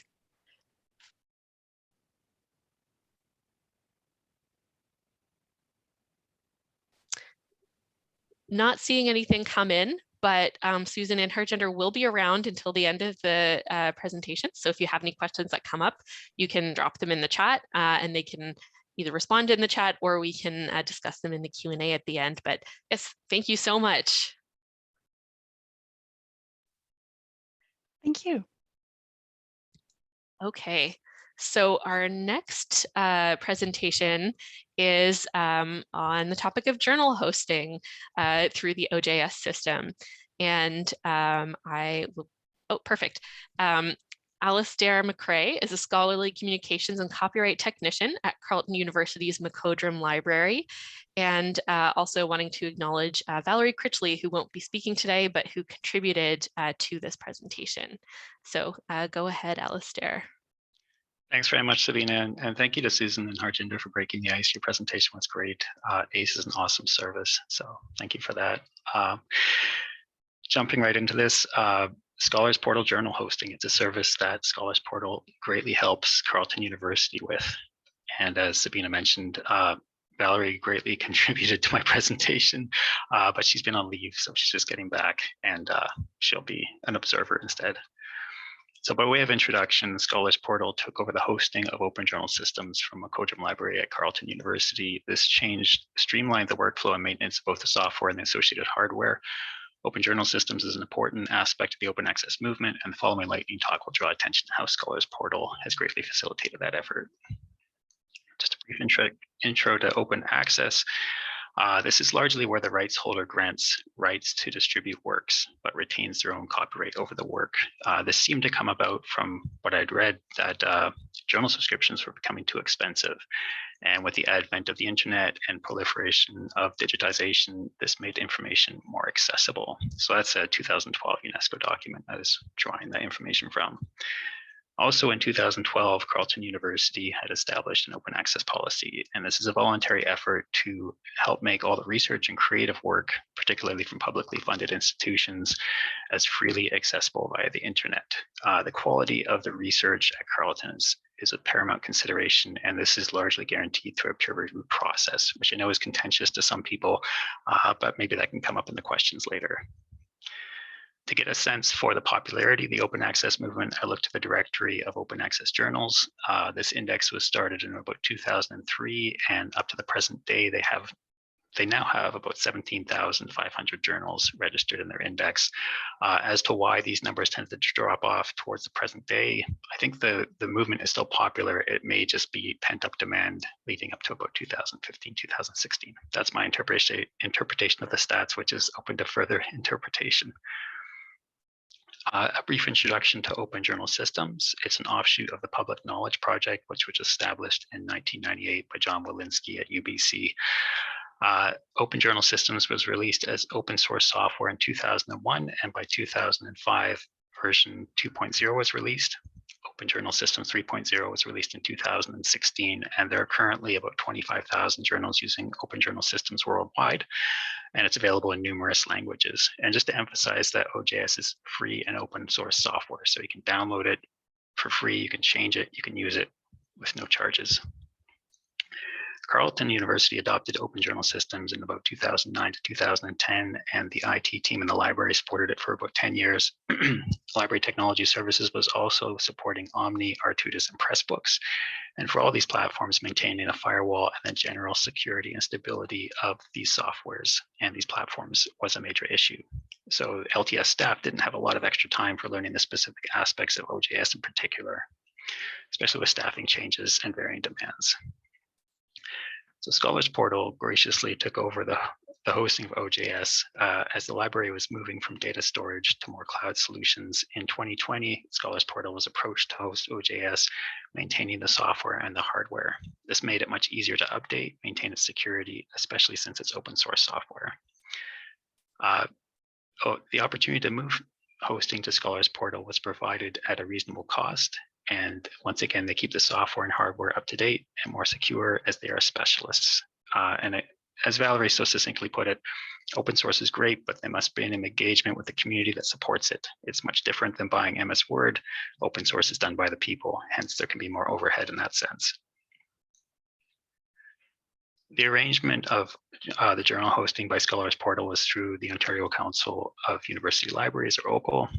Scholars Portal provides technological infrastructure, offering a range of services to OCUL libraries. Scholars Portal hosts Open Journal Systems as well as Open Monograph Press for 11 institutions within OCUL, which is approximately 125 active journals containing over 30,000 published articles. And once again, the service includes software hosting, troubleshooting, upgrades, as well as cross-ref sponsorship.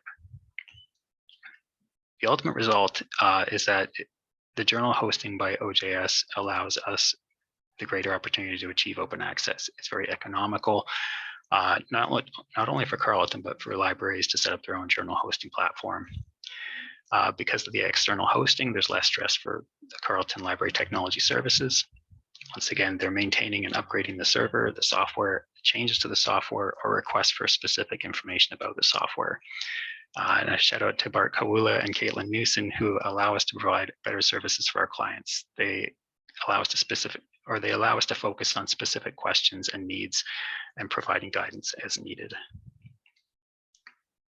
In the recent upgrade to OJS 3.3, Bart and Caitlin ran the software first. They found the bugs, they found the easiest way to upgrade. All we basically had to do was communicate with our clients that the upgrade was happening. So that was a lot of stress put on someone else's shoulders. It's also much more efficient because Scholars Portal is providing the service to so many libraries. They can advise on common issues rather than responding to each library's problems individually. Ultimately, the conclusion that we've had from Scholars Portal taking over our journal hosting is that there's improved support for open journal systems as well as the open access movement. Thanks very much.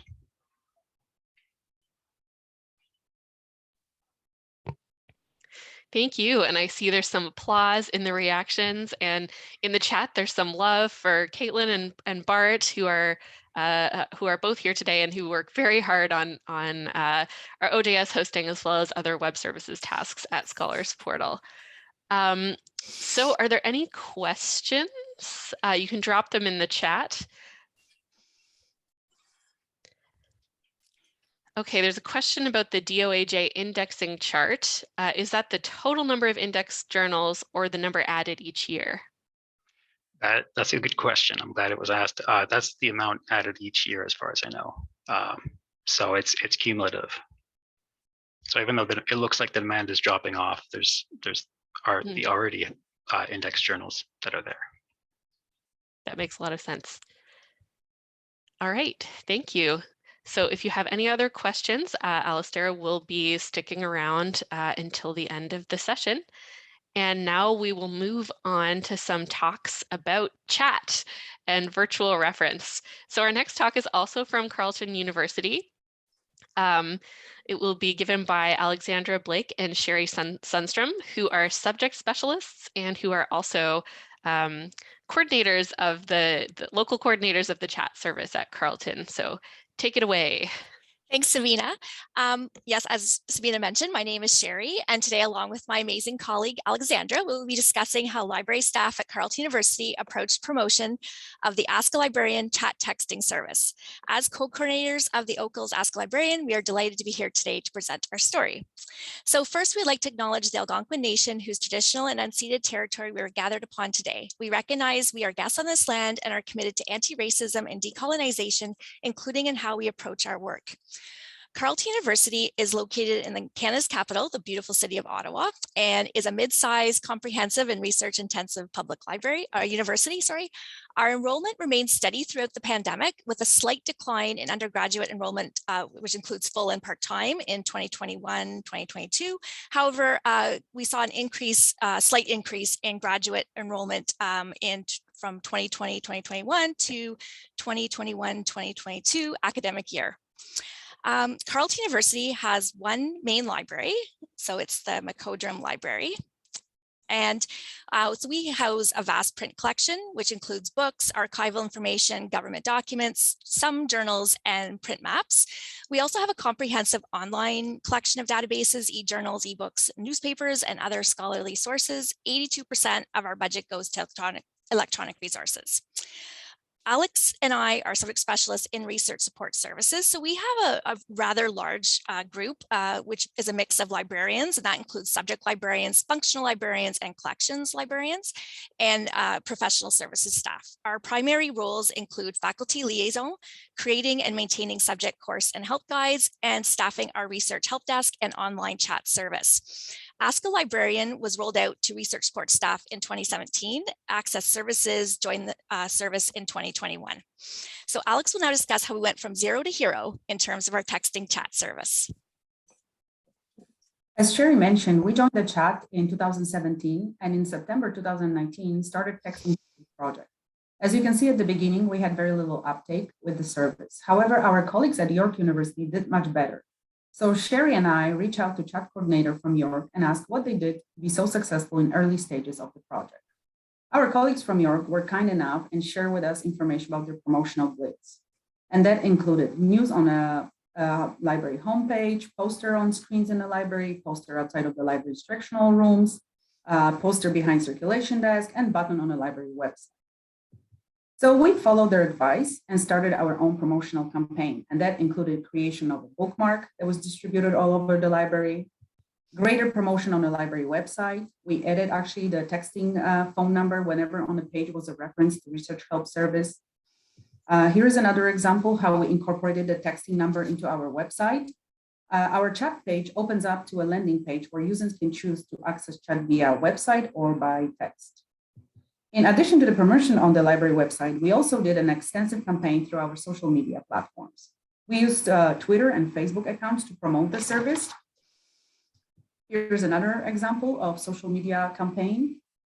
As you can see on this screenshot, even our previous university librarian, Wayne Jones, got involved and promoted the service with a video.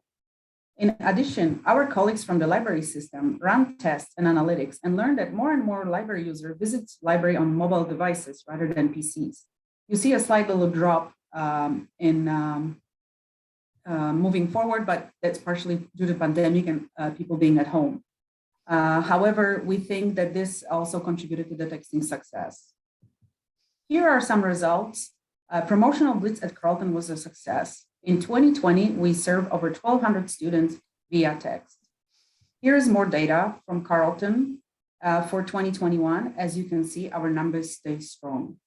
We are hoping to maintain that trend moving forward. We are continuing our promotion and building up on the success of the last 2 years. Thank you to all who work and cover chat shifts. Obviously, the service is a great success because of the people that provide it. So we feel that the Carleton success is success of all.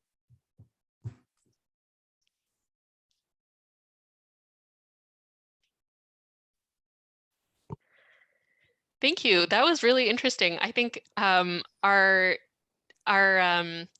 two biggest schools for chat in 2021 were Carleton, obviously the runaway success of texting, and then also the University of Ottawa. So I wonder if your promotions are leaking over to Ottawa students, or if the Ottawa area just is really, really into texting. So that was great. And I want to echo your thanks to all of the operators who provide such great service to their own patrons and to everyone else's patrons, is I think the most important part of the service.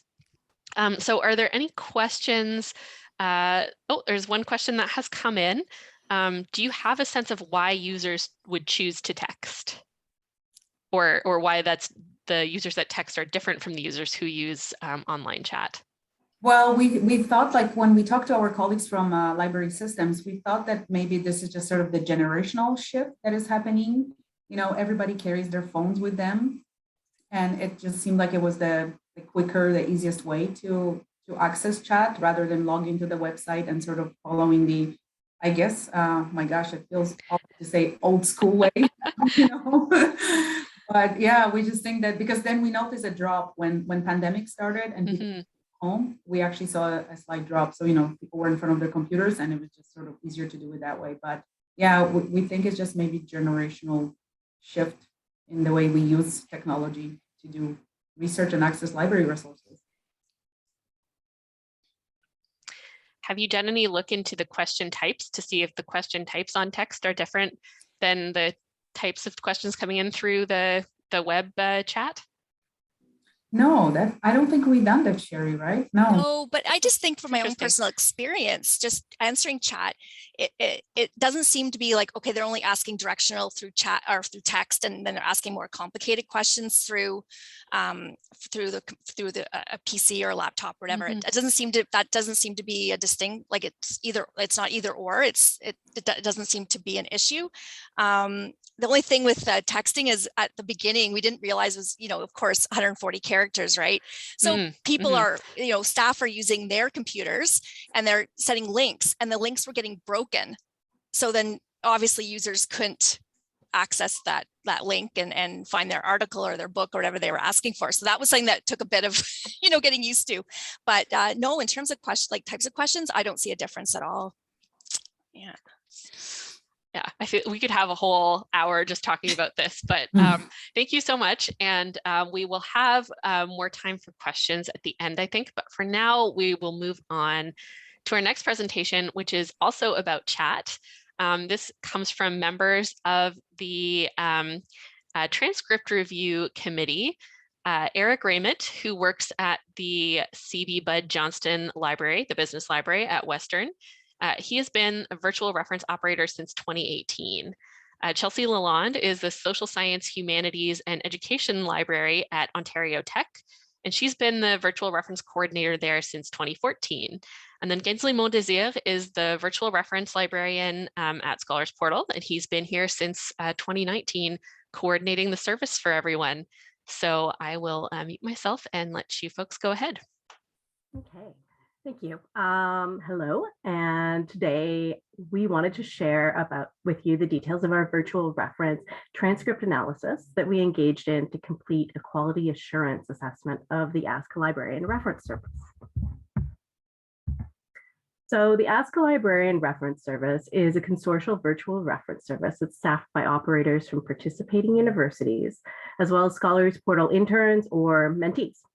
So the operators could be answering questions from users at their institutions or users at other participating institutions. In March 2021, we assembled a working group to complete this transcript review, and we met bi-weekly throughout the project. And you can see the working group members on the side here. We wanted to assess the quality of service being provided by reviewing operator chat transcripts. And before this project, previous assessments of transcripts were done by individual institutions on their own basis. And we assessed the service as well by looking at user satisfaction feedback, which was collected at the end of chats. But our goals for this project were to assess the quality of the reference service based on RUSA guidelines, to ensure a service standard was met across the consortial service, and that users were receiving consistent reference interview service, regardless of who their operator was. And we also wanted to identify any gaps in training or knowledge that operators may have had, which would inform any additional training needs.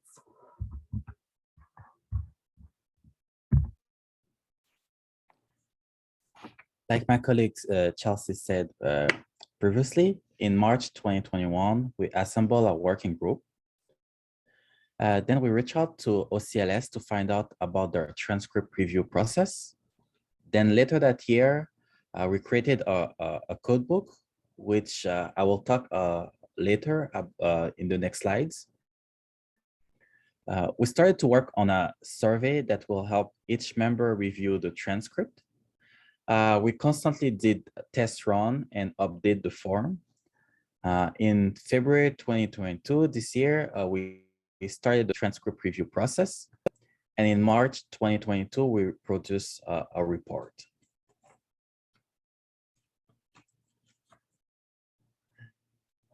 Perfect. Next slide. Regarding the codebook, the working group developed a rubric and codebook based on RUSA guidelines to assess the quality of chat responses in 5 categories: approachability, interest, teaching, reference question only, answering, and wrapping up. Each of the RUSA guidelines category were considered to set our service standard, as well as training material, user experience of chat, and other factors. Multiple rounds of testing were done to ensure our codebook encapsulated different scenarios, interpreter reliability, and common understanding of what did or did not count as a yes for meeting standard. So the process of reviewing the transcripts involved running a script to download a random sample of chats from the library help chat platform. We collected chats from September 2020 to August 2021. Once the transcripts were downloaded, they were sorted into files containing 60 chats. Each of the 7 reviewers from the working group was assigned one of these files. An additional 80 transcripts were downloaded as spares for transcripts that could not be reviewed. So for example, transcripts that couldn't be reviewed would include disconnected chats, thank you chats, and training chats that sometimes pop up. All reviewers examined at least 55 chats, with the total number of chats reviewed reaching 387. Reviewers were given 4 weeks to complete the reviews.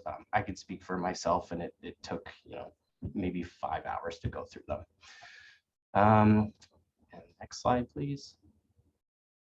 So reviewing the chats involved reading the transcripts and completing a survey or form for each chat. The form was created using Microsoft Forms. The group conducted several rounds of tests, as Ginsley mentioned, on the form by reviewing a set number of identical chat transcripts to ensure inter-rater reliability. Our goal was to meet a pairwise agreement threshold of 80%, and we were able to meet or surpass this threshold for each variable in the form. Each variable was assessed by answering yes or no on the form. So for example, was the operator approachable? Yes or no. When there was no applicable answer for a question, they were counted as a yes. So if a question was answered no, it indicated that the operator did not meet the standard for a particular variable, and the reviewer was required to provide some feedback. So for example, no, the operator was not approachable. Why? Because they didn't greet the patron or something to that effect. We were then able to use Microsoft Excel to analyze trends in the yes/no responses and also the reviewer feedback to determine opportunities for training. So you can see some of the results here. Overall, the results of the review were very positive. A large majority of the chats met our standards. All but one question had a yes response rate of near over 90%. However, we still identified plenty of opportunities for training to strengthen the quality of service even more by examining the feedback from those no responses. So for example, we found that most chats that were marked no for the interest variable had pauses that were longer than 5 minutes between chats. Or most chats that were marked no for the teaching variable were because operators were maybe sending links without any further explanation. So those were the kind of things we were finding.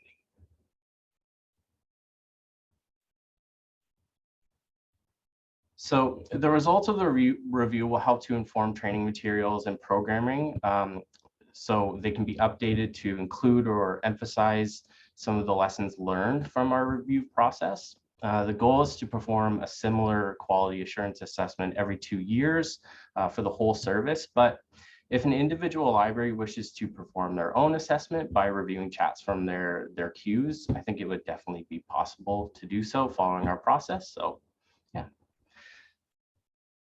that concludes our talk.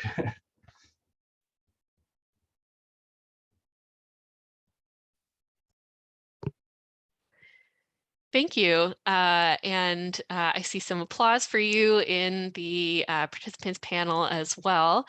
Are there any questions? There's a question for Kinsley, which you can feel free to answer in the chat in French, but for verbally, if you could answer in English, that would be great. Were transcripts in both English and French analyzed?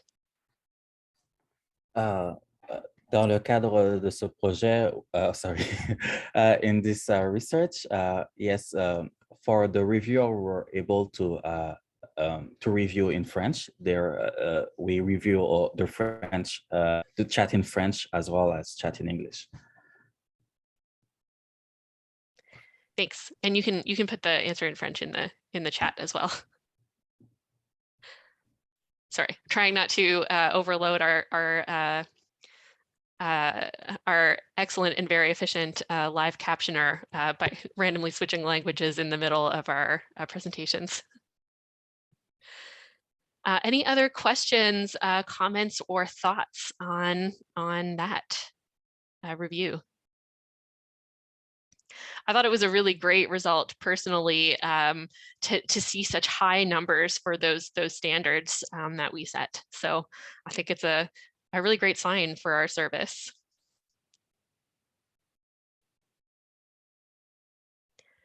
All right, not seeing any other questions come in, so thank you. And we'll move to the final lightning talk in this round, which is not directly related to a Scholars Portal service, but certainly related to user services. And certainly I would say related to copyright and fair dealing is very much of interest to some of our members, especially those who are working in, for example, interlibrary loans. So this talk is going to be presented by Hujma Chowdhury, who's the Scholarly Communications and Copyright Outreach Librarian at the University of Toronto. And she's also joined by Karina Espinoza, who is a graduate student, a library assistant with the Scholarly Communications and Copyright Office. So take it away. Perfect.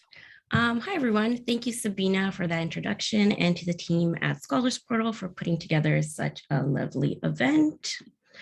A really interesting talk so far. Similar to Harjinder's lightning bolts, I thought this graphic represented a current, so to match the theme. So today I will be discussing currents of change as they relate to copyright education, fair dealing, and moving beyond impasses of fair dealing through an emerging method known as controlled digital lending. Karina Espinoza and I have been working on creating an interactive course module through Articulate 360, and Karina is here to speak about her experience using it and why it may be a good option for other librarians also looking to create similar interactive modules. Let's just jump right into it. So what I mean by no one cared about copyright is that it had very little effect on the lives of ordinary people until the creation of the internet. So navigating copyright issues can cause anxiety and can discourage the legitimate use of copyright protected works, which then discourages resource sharing and creativity. This is also known as copyright chill. So following the pandemic, there were new copyright challenges. There was an immense pressure to make items accessible digitally and as soon as possible. There was roadblocks such as DRMs, which are digital rights management. So when digital versions of in-copyright works are available to libraries, it's under license terms set by the publisher, and that vastly limits how libraries and their patrons can use the content. Sometimes there were no ebooks to purchase, especially textbooks, and publishers were generous at first, but then started to resend their offers. And of course, there were books locked away in libraries. Something that was a new challenge was the York University versus Access copyright case that concluded in July 2021. So many institutions opted out of agreements with Access copyright as their licenses did not cover copying, the use of LMS systems, and the growing scope of license collections. I guess you could say they couldn't keep up with the currents of change. And they filled this gap with offering new and much more expensive licensing options. However, the Copyright Modernization Act of 2012 favored exercising user rights instead of purchasing these blanket licenses from collectives that really didn't encompass everything. So the trial decision was a complete victory for the Copyright Collective, rejecting York's fair dealing approach and concluding that an interim tariff is indeed mandatory. This was appealed at the Supreme Court, but it was still a loss for those advocating stronger user rights. York's motive in using the copyrighted work was supposedly to keep enrollment up while keeping student costs low. And the court's singular focus on the institutional perspective left out the perspective of the students who use the material. And there's ongoing rhetoric and lobbying of these collective societies and publishing groups that universities reproduce massive amounts of works without compensating rights holders. But as we know, this is incorrect, as libraries purchase licenses and materials, they negotiate permissions, and they only rely a small percentage on FD. And I think this quote by Victoria Owens really reiterates the important role of librarians as intermediaries in navigating the complexities of copyright and maintaining this balance between user rights and creator rights. So she says, librarians operate at the core of copyright's balance. They reward the creator through the purchase of works, and they disseminate knowledge and encourage learning.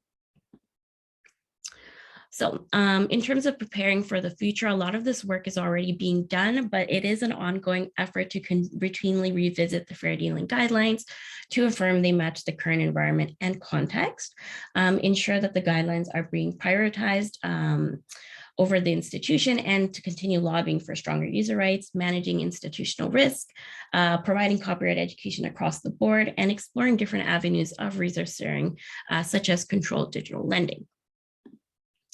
So our current understanding of controlled digital lending is about maintaining a library's role in lending works protected by copyright within the digital environment. And to accomplish CDL, libraries must truly exercise control in the process by fulfilling these 6 requirements of controlled digital lending. And what CDL does is shift that lending to a new format that opens up access possibilities for readers with disabilities, physical access limitations, research efficiency needs, or other needs for digitally accessible content, while also respecting legal parameters. And the statement on CDL identifies these 6 specific requirements to do so. So ensure the work is acquired lawfully, apply CDL only to copies of work that are owned, not licensed, limit the number of copies, lend each digital version to a single user, limit the time period, and use digital rights management to restrict wholesale copying and distribution. So this is a graphic representation of a successful use of CDL used during the pandemic when U of T opted into HathiTrust, emergency temporary access service. And here you can see that the owned to loaned ratio was respected, which means the library owns 1 physical copy and only 1 digital copy can be loaned at a single time. There were DRMs in place, and it was restricted to faculty, students, and staff at the institution. All right, so that's my little spiel. And now we're going to go into a project that we've been working on. So this is what our old copyright roadmap looked like. It was a PDF. It's still available and it's a great resource, but we wanted to reflect the changing learning environment to create something more interactive. And Trina has been instrumental to this project. So I'm just going to let her take it from here. Thank you. All right, thanks, Hushba. So over the past few years, the instructional methods at the SCC office have had to shift to accommodate virtual learning. So in addition to the changes that we've made to the contents of the copyright roadmap, we decided to reimagine the roadmap itself as a series of asynchronous learning modules. On the following slide, we'll provide a brief tour of that interactive roadmap in Articulate RISE 360. So our office previously used RISE 360 to create modules called Submit Your Thesis, and the format was received positively by students. So we decided that this tool would also serve as well to this learner-centered project. Like the original roadmap, these modules are designed to help instructors, students, and other users of copyrighted works to determine whether their activities fall within the limits of fair dealing. The modules are broken down into a series of 4 basic steps, which you can see on the left-hand side of the screen, and that users can follow as they analyze their own copyright issues. The modules are tailored to address fair dealing as it relates to teaching and research, and so each step makes reference to the appropriate sections in the Canadian Copyright Act, which are linked in the footnotes below. To emulate the original roadmap, we've incorporated a simple yes or no question at the end of each module that will prompt the learner to reflect on their own copying activities. We've also included a short knowledge test at the end of the course as a way to reinforce the learner's understanding of fair dealing principles. As opposed to something like a LibGuide, we find that RISE 360 provides an ideal interactive learning environment because it truly is learner-centered. The interactive roadmap is built with simplicity and accessibility in mind so that learners can seamlessly move from one module to the next, regardless of their technical ability. Overall, RISE 360 is quite intuitive and easy to use in the creation of e-learning content. If you have a simple e-learning project in mind, we would highly recommend Articulate RISE 360 because of its ease of use and because of its responsive design. Slide. Thanks. So in sum, we wanted to emphasize 3 main takeaways about our presentation. One, that we must continue to assess the current copyright environment in a way that places user rights at the forefront, while also paying authors fairly. 2, that librarians are at the heart of the copyright balance. Not only do they compensate creators by purchasing their works, but they also disseminate those works to foster education. And finally, that the creation of interactive e-learning content can help to strengthen and reinforce learners' understanding of copyright issues, especially as it pertains to their own work. So that concludes our presentation. Thank you all so much for listening today. All right, thank you. That was really interesting. I see some applause coming in for you. And I think copyright is always such a slightly intimidating, but also, very vital piece for us to understand. So are there any questions about that presentation, about the copyright component or the online learning module component?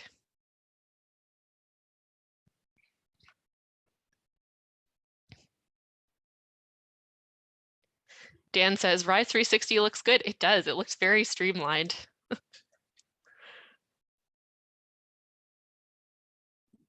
Yeah, and it can also be embedded within Quarkus. Is there a URL for that module that you can share with folks outside U of T? So we haven't published the module yet. We're still waiting on some final some final touches to the fair dealing guidelines because they are being looked at right now. So once those are up, it's going to be published. And I just need to clarify if it is only because it's going to be hosted on Quarkus, so it might just be limited to U of T, but I will have to double check on that. Yeah, it'd be great if we can share it with other institutions. Someone went rogue and found a Quarkus link. I don't know if that's the right one. You'll have to see, but there was a link dropped in the chat. Oh yeah, so this is no, this is not the one. This is the Carl's copyright for teaching and learning activities modules. So this is a different one that's also on Quarkus. So much copyright training, so little time. No, this is a great one too. Like these are short little quizzes, 4 to 6 minutes. And they're very helpful. Okay, well, thank you. And if any of our other lightning talkers want to come back, if anyone had any additional questions for any of our other lightning talkers today, or any other questions relating to Scholars Portal client services, I will just mention we aren't doing like an update on our client services because really everything that we would have said has already been covered by our amazing lightning talkers. But I will mention that our annual report, the Scholars Portal annual report, is going to be published or shared within the next couple of weeks. So there will be, news about Scholars Portal stuff there as well. So any questions? We are getting very close to 12:30.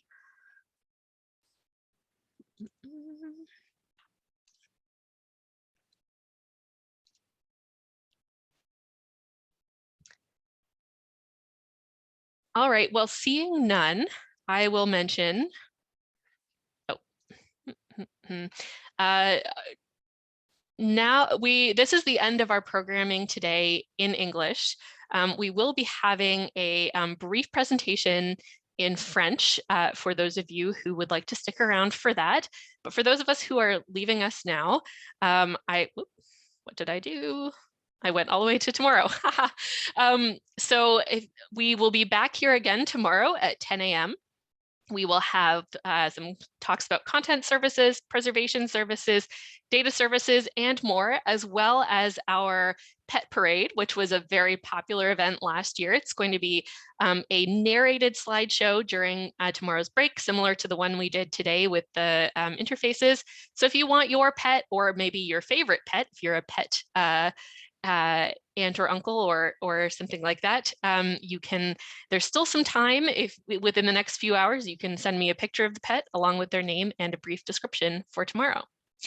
All right, so thank you to all of our speakers so far, and thanks to everyone who has been here. I will give us a moment or two to transition, and then we will move into the part of our day in French. So thank you, everyone.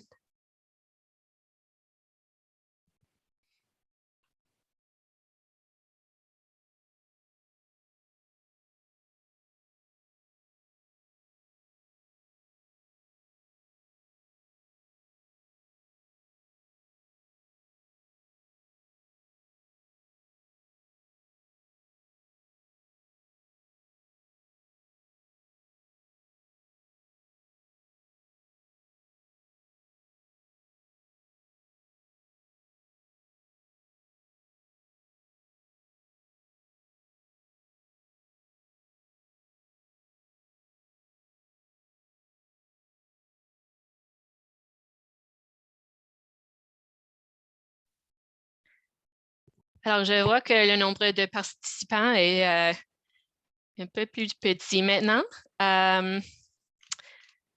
Je vais passer à Gainsly parce qu'il va être le modérateur pour cette présentation. Alors, une minute.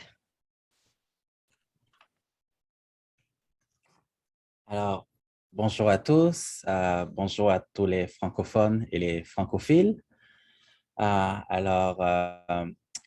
une province où certaines institutions enseignent en français et en anglais, alors Scholars Portal s'efforce à garantir, trouve que c'est nécessaire à garantir que nos services soient offerts dans les deux langues le plus que possible. Je vais, si vous avez, n'oubliez pas notre mot-clic SPD22 sur les réseaux sociaux. Si vous avez des questions lors de la présentation de Sabina, alors n'oubliez pas que nous vous invitons à les poser dans le chat et on répondra après la présentation à vos questions. Alors, sans plus tarder, je vais présenter Sabina. Sabina est la bibliothécaire responsable des services à la clientèle et de l'évaluation à Scholars Portal depuis 2015. Elle s'occupe principalement des communications, de l'engagement communautaire, des statistiques d'utilisation et de la formation pour nos services à la clientèle. Alors,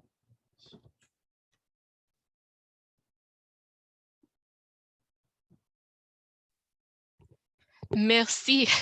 J'ai besoin d'une seconde ici pour changer de langue dans ma tête. Alors, ceci, c'est un peu de l'expériment pour nous à Scholars Portal. Nous n'avons jamais fait une telle présentation en français comme partie de Scholars Portal Day. Alors, je vous prie pour votre patience et aussi pour vos commentaires et vos suggestions si vous trouvez ça utile ou non. Alors, je vais commencer avec un peu de contexte au sujet de Scholars Portal et de la service en langue française de Scholars Portal. Un peu d'histoire, disons, avec le thème de l'anniversaire de 20 ans de notre plateforme de périodique. Et puis, je vais vous donner un court résumé de quelques des différentes présentations que mes collègues vont faire en anglais demain en beaucoup plus de détails. Alors, c'est encore un peu d'un teaser, disons.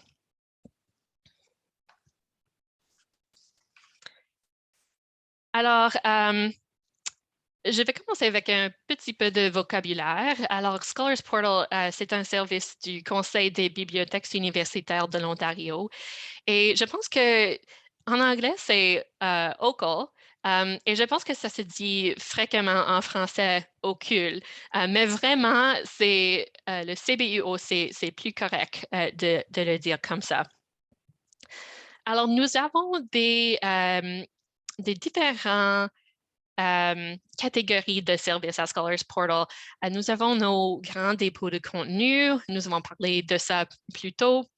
Les périodiques et les livres, et aussi nos services de données. Alors, nous avons des ensembles de données géospatiales dans le GeoPortal, les microdonnées sociales dans ADC, et puis aussi les données de recherche en Dataverse.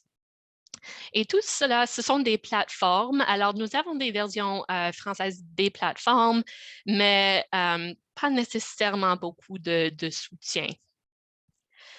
Nous avons aussi des services aux clients et ce sont les services qui sont un peu plus comme des services que vous offrez à vos communautés, vos étudiants, vos chercheurs, vos professeurs. Et puis nous, à Scholars Portal, nous avons le soutien, l'hébergement, la coordination, les choses comme ça.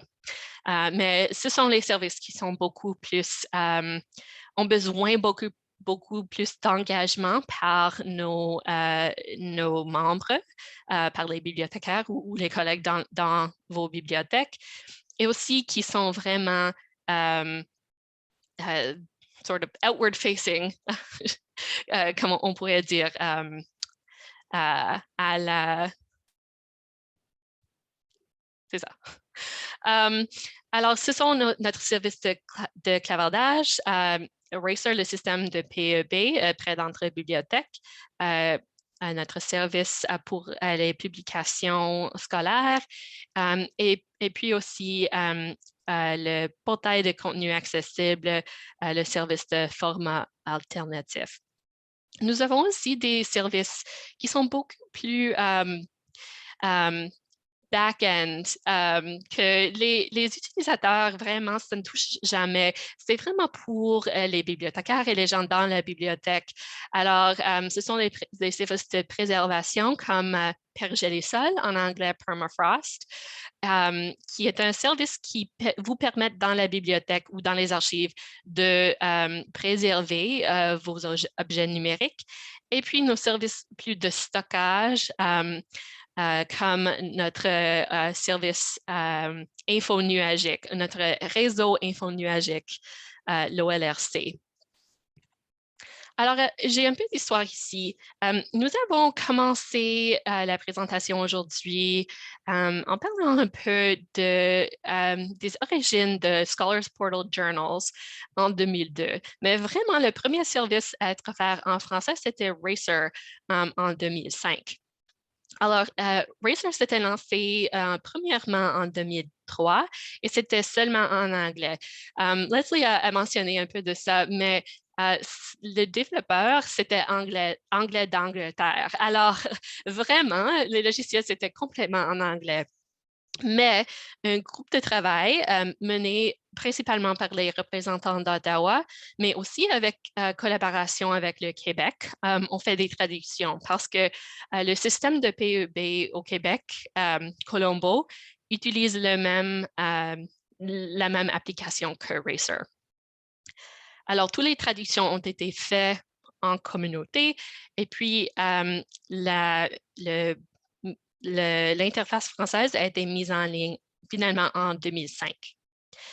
Le prochain service à être offert en français, c'était l'Odyssey. Alors, c'est un cas vraiment intéressant parce que c'est notre service de microdonnées et vraiment, ça a été développé par une groupe d'universités ontariennes ou des bibliothécaires de données des universités ontariennes. Alors, c'était DINO, Data in Ontario ou Données en Ontario. Et ils ont développé ce service et puis c'est devenu un service de Scholars Portal. Et puis, ce groupe a fait toutes les traductions et a écrit toute la documentation en français, la formation en français, tous les pratiques, les guides d'utilisateurs en français pour le lancement en français en 2009. Alors, vraiment, comme Racer, les efforts vers un service qui était disponible en français, ça venait vraiment de la communauté. Après le succès d'Odyssey, je pense que Dual Scholars Portal, c'était vraiment apparent qu'il fallait avoir un peu plus de soutien en français pour nos autres services. Alors, en 2010, faut que je regarde à les dates ici. En 2010, Scholars Portal a embauché une traductrice qui a traduit tous les termes dans nos deux grandes plateformes, nos deux grands dépôts de publications scolaires. Alors, c'est Scholars Portal Journals qui était là depuis 2002 et Scholars Portal Books qui était là depuis 2008. Et la traductrice, elle a traduit toutes les plateformes et elle a aussi donné les noms en français. Alors, c'était cette traductrice anonyme en 2010 qui a choisi les noms Scholars Portal périodique et Scholars Portal livre. Après cela, je pense que nous avons vraiment pris en compte le besoin d'avoir une version française de nos services lors du lancement des nouveaux services, mais vraiment, c'est un peu difficile à réaliser, parfois particulièrement avec les services ou les applications, les logiciels qui sont vraiment techniques ou vraiment spécifiques. Généralement, il n'y a pas beaucoup d'options d'avoir des langues autres que l'anglais, ou même s'il y a une option d'avoir une version ou une installation de ce logiciel en français, il n'y a pas nécessairement une option de changer entre les deux langues facilement.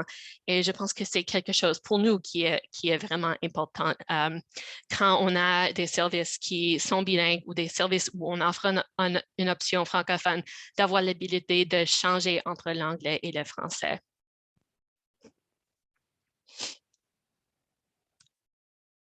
Alors, vraiment pour nous, comme un organisme principalement anglophone,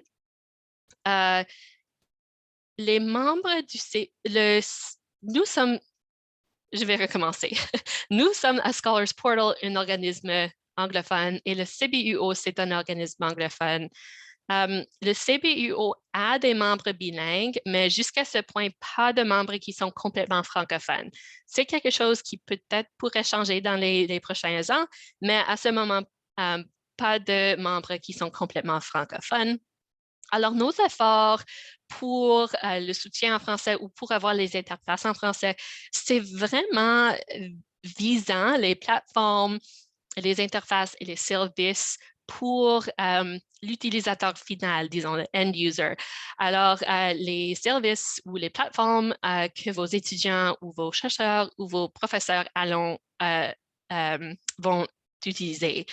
Et pour la documentation et la formation et les services qui sont un peu plus back-end pour les bibliothécaires ou les autres collègues dans la bibliothèque, vraiment, c'est quelque chose où c'est principalement en anglais. Toute la communication entre Scholars Portal et votre bibliothèque, généralement, c'est en anglais. Mais nous avons fait quelques changements pendant les années, je dirais les 2 ou 3 années passées. En commençant avec notre site web, alors le site web de Scholars Portal, c'était premièrement complètement en anglais, mais depuis je pense que c'était 2021, c'est aussi disponible complètement en français. Alors, vous pouvez lire un peu à propos de nos services là en français et aussi voir tous nos logos en français. Nous avons aussi commencé à traduire nos guides d'utilisateurs et les guides d'utilisateurs pour quelques de nos services sont disponibles en français, pas tous nos services, mais nous avons migré le site qu'on utilisait en avant, c'était LibGuide. Et nous avons migré tous nos guides à un nouveau site où nous avons beaucoup plus d'opportunités pour faire des versions anglais et français du même guide et avec le toggle entre les 2 langues. Alors, ça dépend beaucoup de notre capacité à faire la traduction, mais nous avons cette infrastructure en place quand nous traduisons nos guides en futur, que c'est toujours là et sera facile à maintenir des guides dans les 2 langues.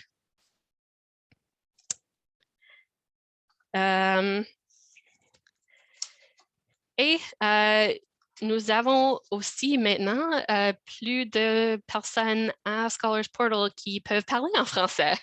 Je pense que qui sont confortables à communiquer en français, je voudrais dire.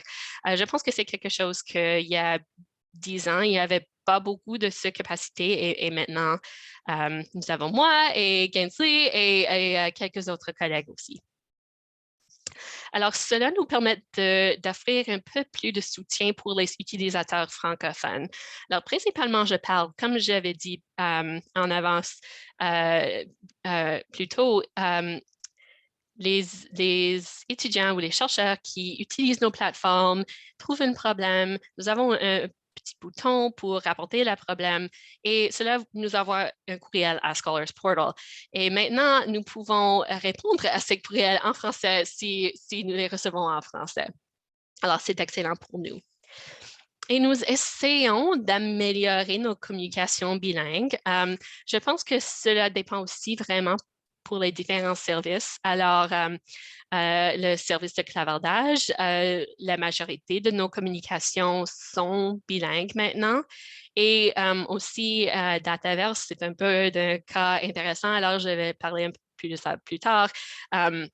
Ces communications sont bilingues aussi. Et nous essayons d'avoir, par exemple, l'expérimentation avec cette présentation aujourd'hui.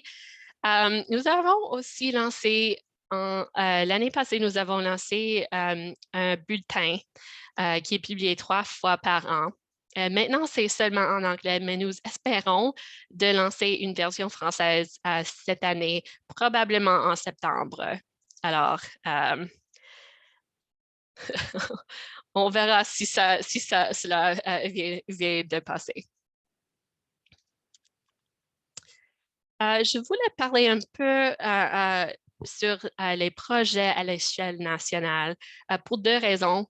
Premièrement, parce que Kate et Amy vont parler un peu plus de ça demain, et aussi parce que quand nous parlons des projets qui seront hors de l'Ontario et où peut-être nous devons travailler avec les universités au Québec, je pense que l'importance d'avoir l'interface en français, les communications en français et puis le soutien en français, ça devient beaucoup plus important avec ces services-là. Et je pense que nous tendons un peu dans cette direction aussi.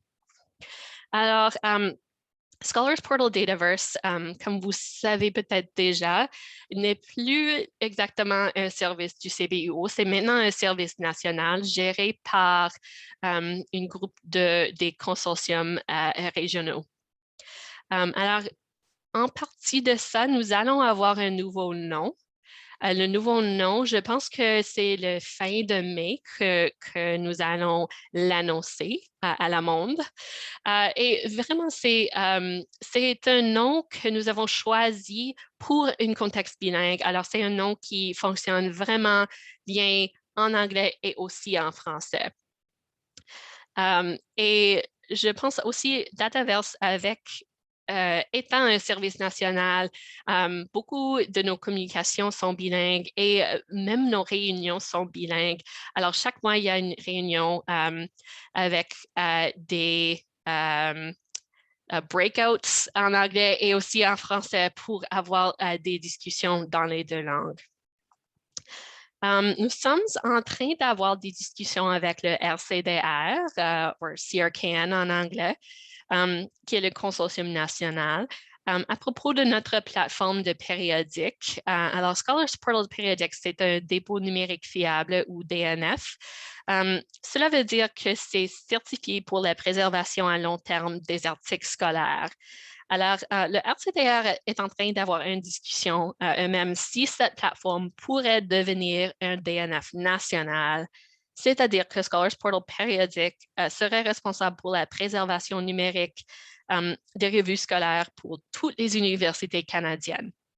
Alors, c'est quelque chose, je pense qu'ils vont discuter un peu plus cet automne. Nous travaillons déjà avec le RCDR pour quelques ententes, particulièrement avec les presses universitaires canadiennes. Alors, il y a une entente entre le RCDR et nous et la PUC, l'Association des presses universitaires canadiennes, pour que les autres universités au Canada hors de l'Ontario peuvent accéder à ces publications sur notre plateforme de Scholars Portal Livre. Et c'est pour cette raison que je pense que Scholars Portal Livre est une des guides pour nos utilisateurs qui a été traduit en français. Alors, un peu en direction de mise à jour.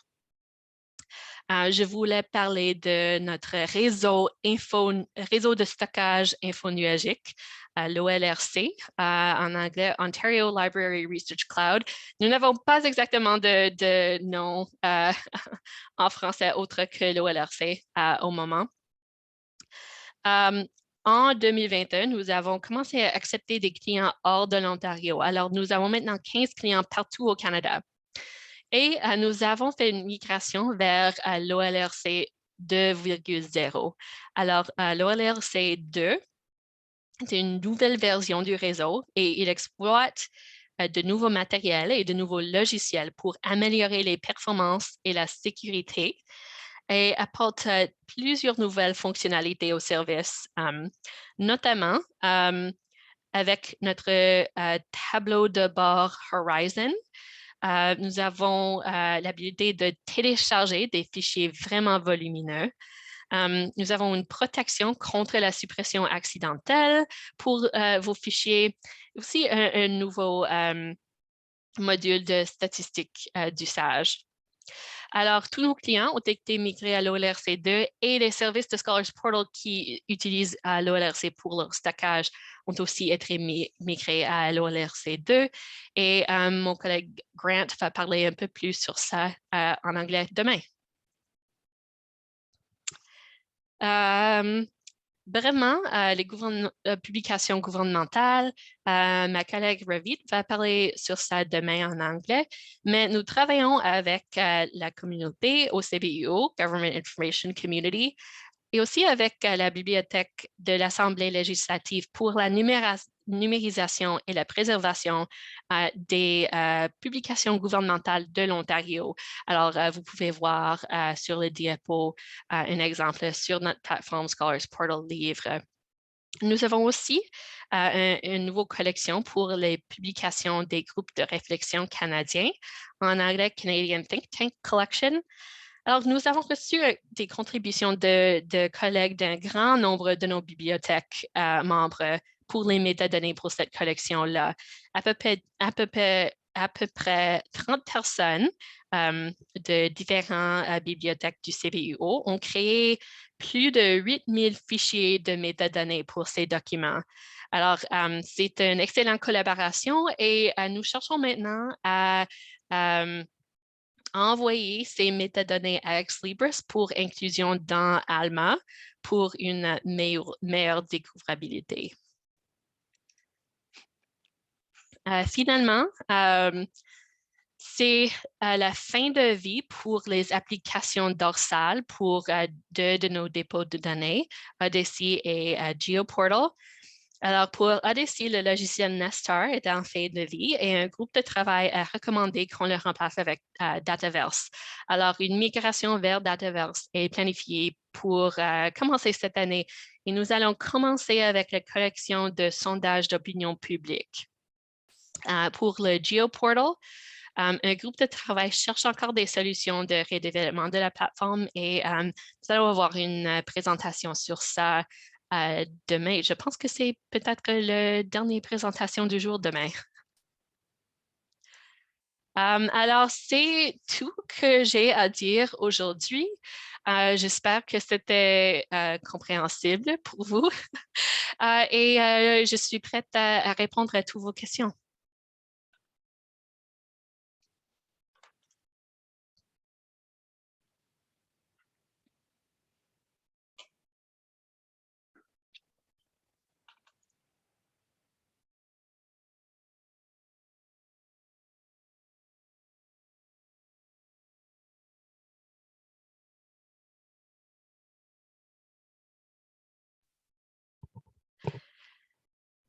Est-ce que j'ai une question pour vous, je suppose. Est-ce que cela a été utile? Est-ce que vous pensez que vous aimeriez avoir des autres présentations comme celle-ci dans le futur? Merci, Karen.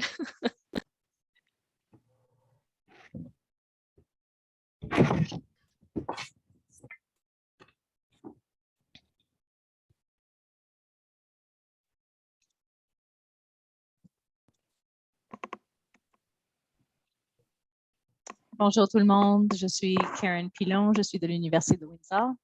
Je voulais juste dire merci Sabina, merci Ginsley et j'aimerais dire que ça c'est vraiment important. Je pense que pour Scholars Portal d'avoir la chance d'entendre tous les services en français et en anglais parce qu'on a des universités en Ontario qui sont bilingues.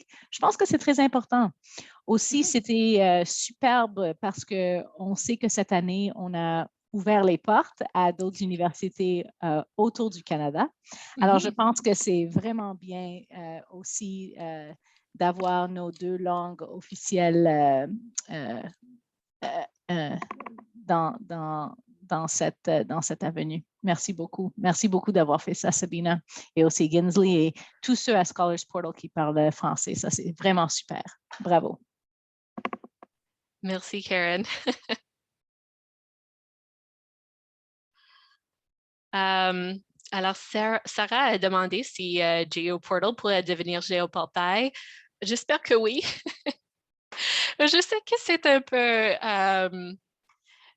un peu compliqué que le partie de notre non-Scholars Portal n'est pas traduit, c'est seulement en anglais. Je pense que la raison pour ça, c'était on avait peur que si la traduction était trop différente du mot en anglais, que tout le monde utiliserait le mot en anglais, même quand on parlait en français. Je sais que cela est arrivé avec le portail de contenu accessible. Beaucoup de gens disent ACE même en français, bien que c'est le mot correct, le terme correct, c'est le PCA. Mais GeoPortal, c'est vraiment proche à GeoPortal. Alors, je pense que cela serait qu'on pourrait le faire, disons.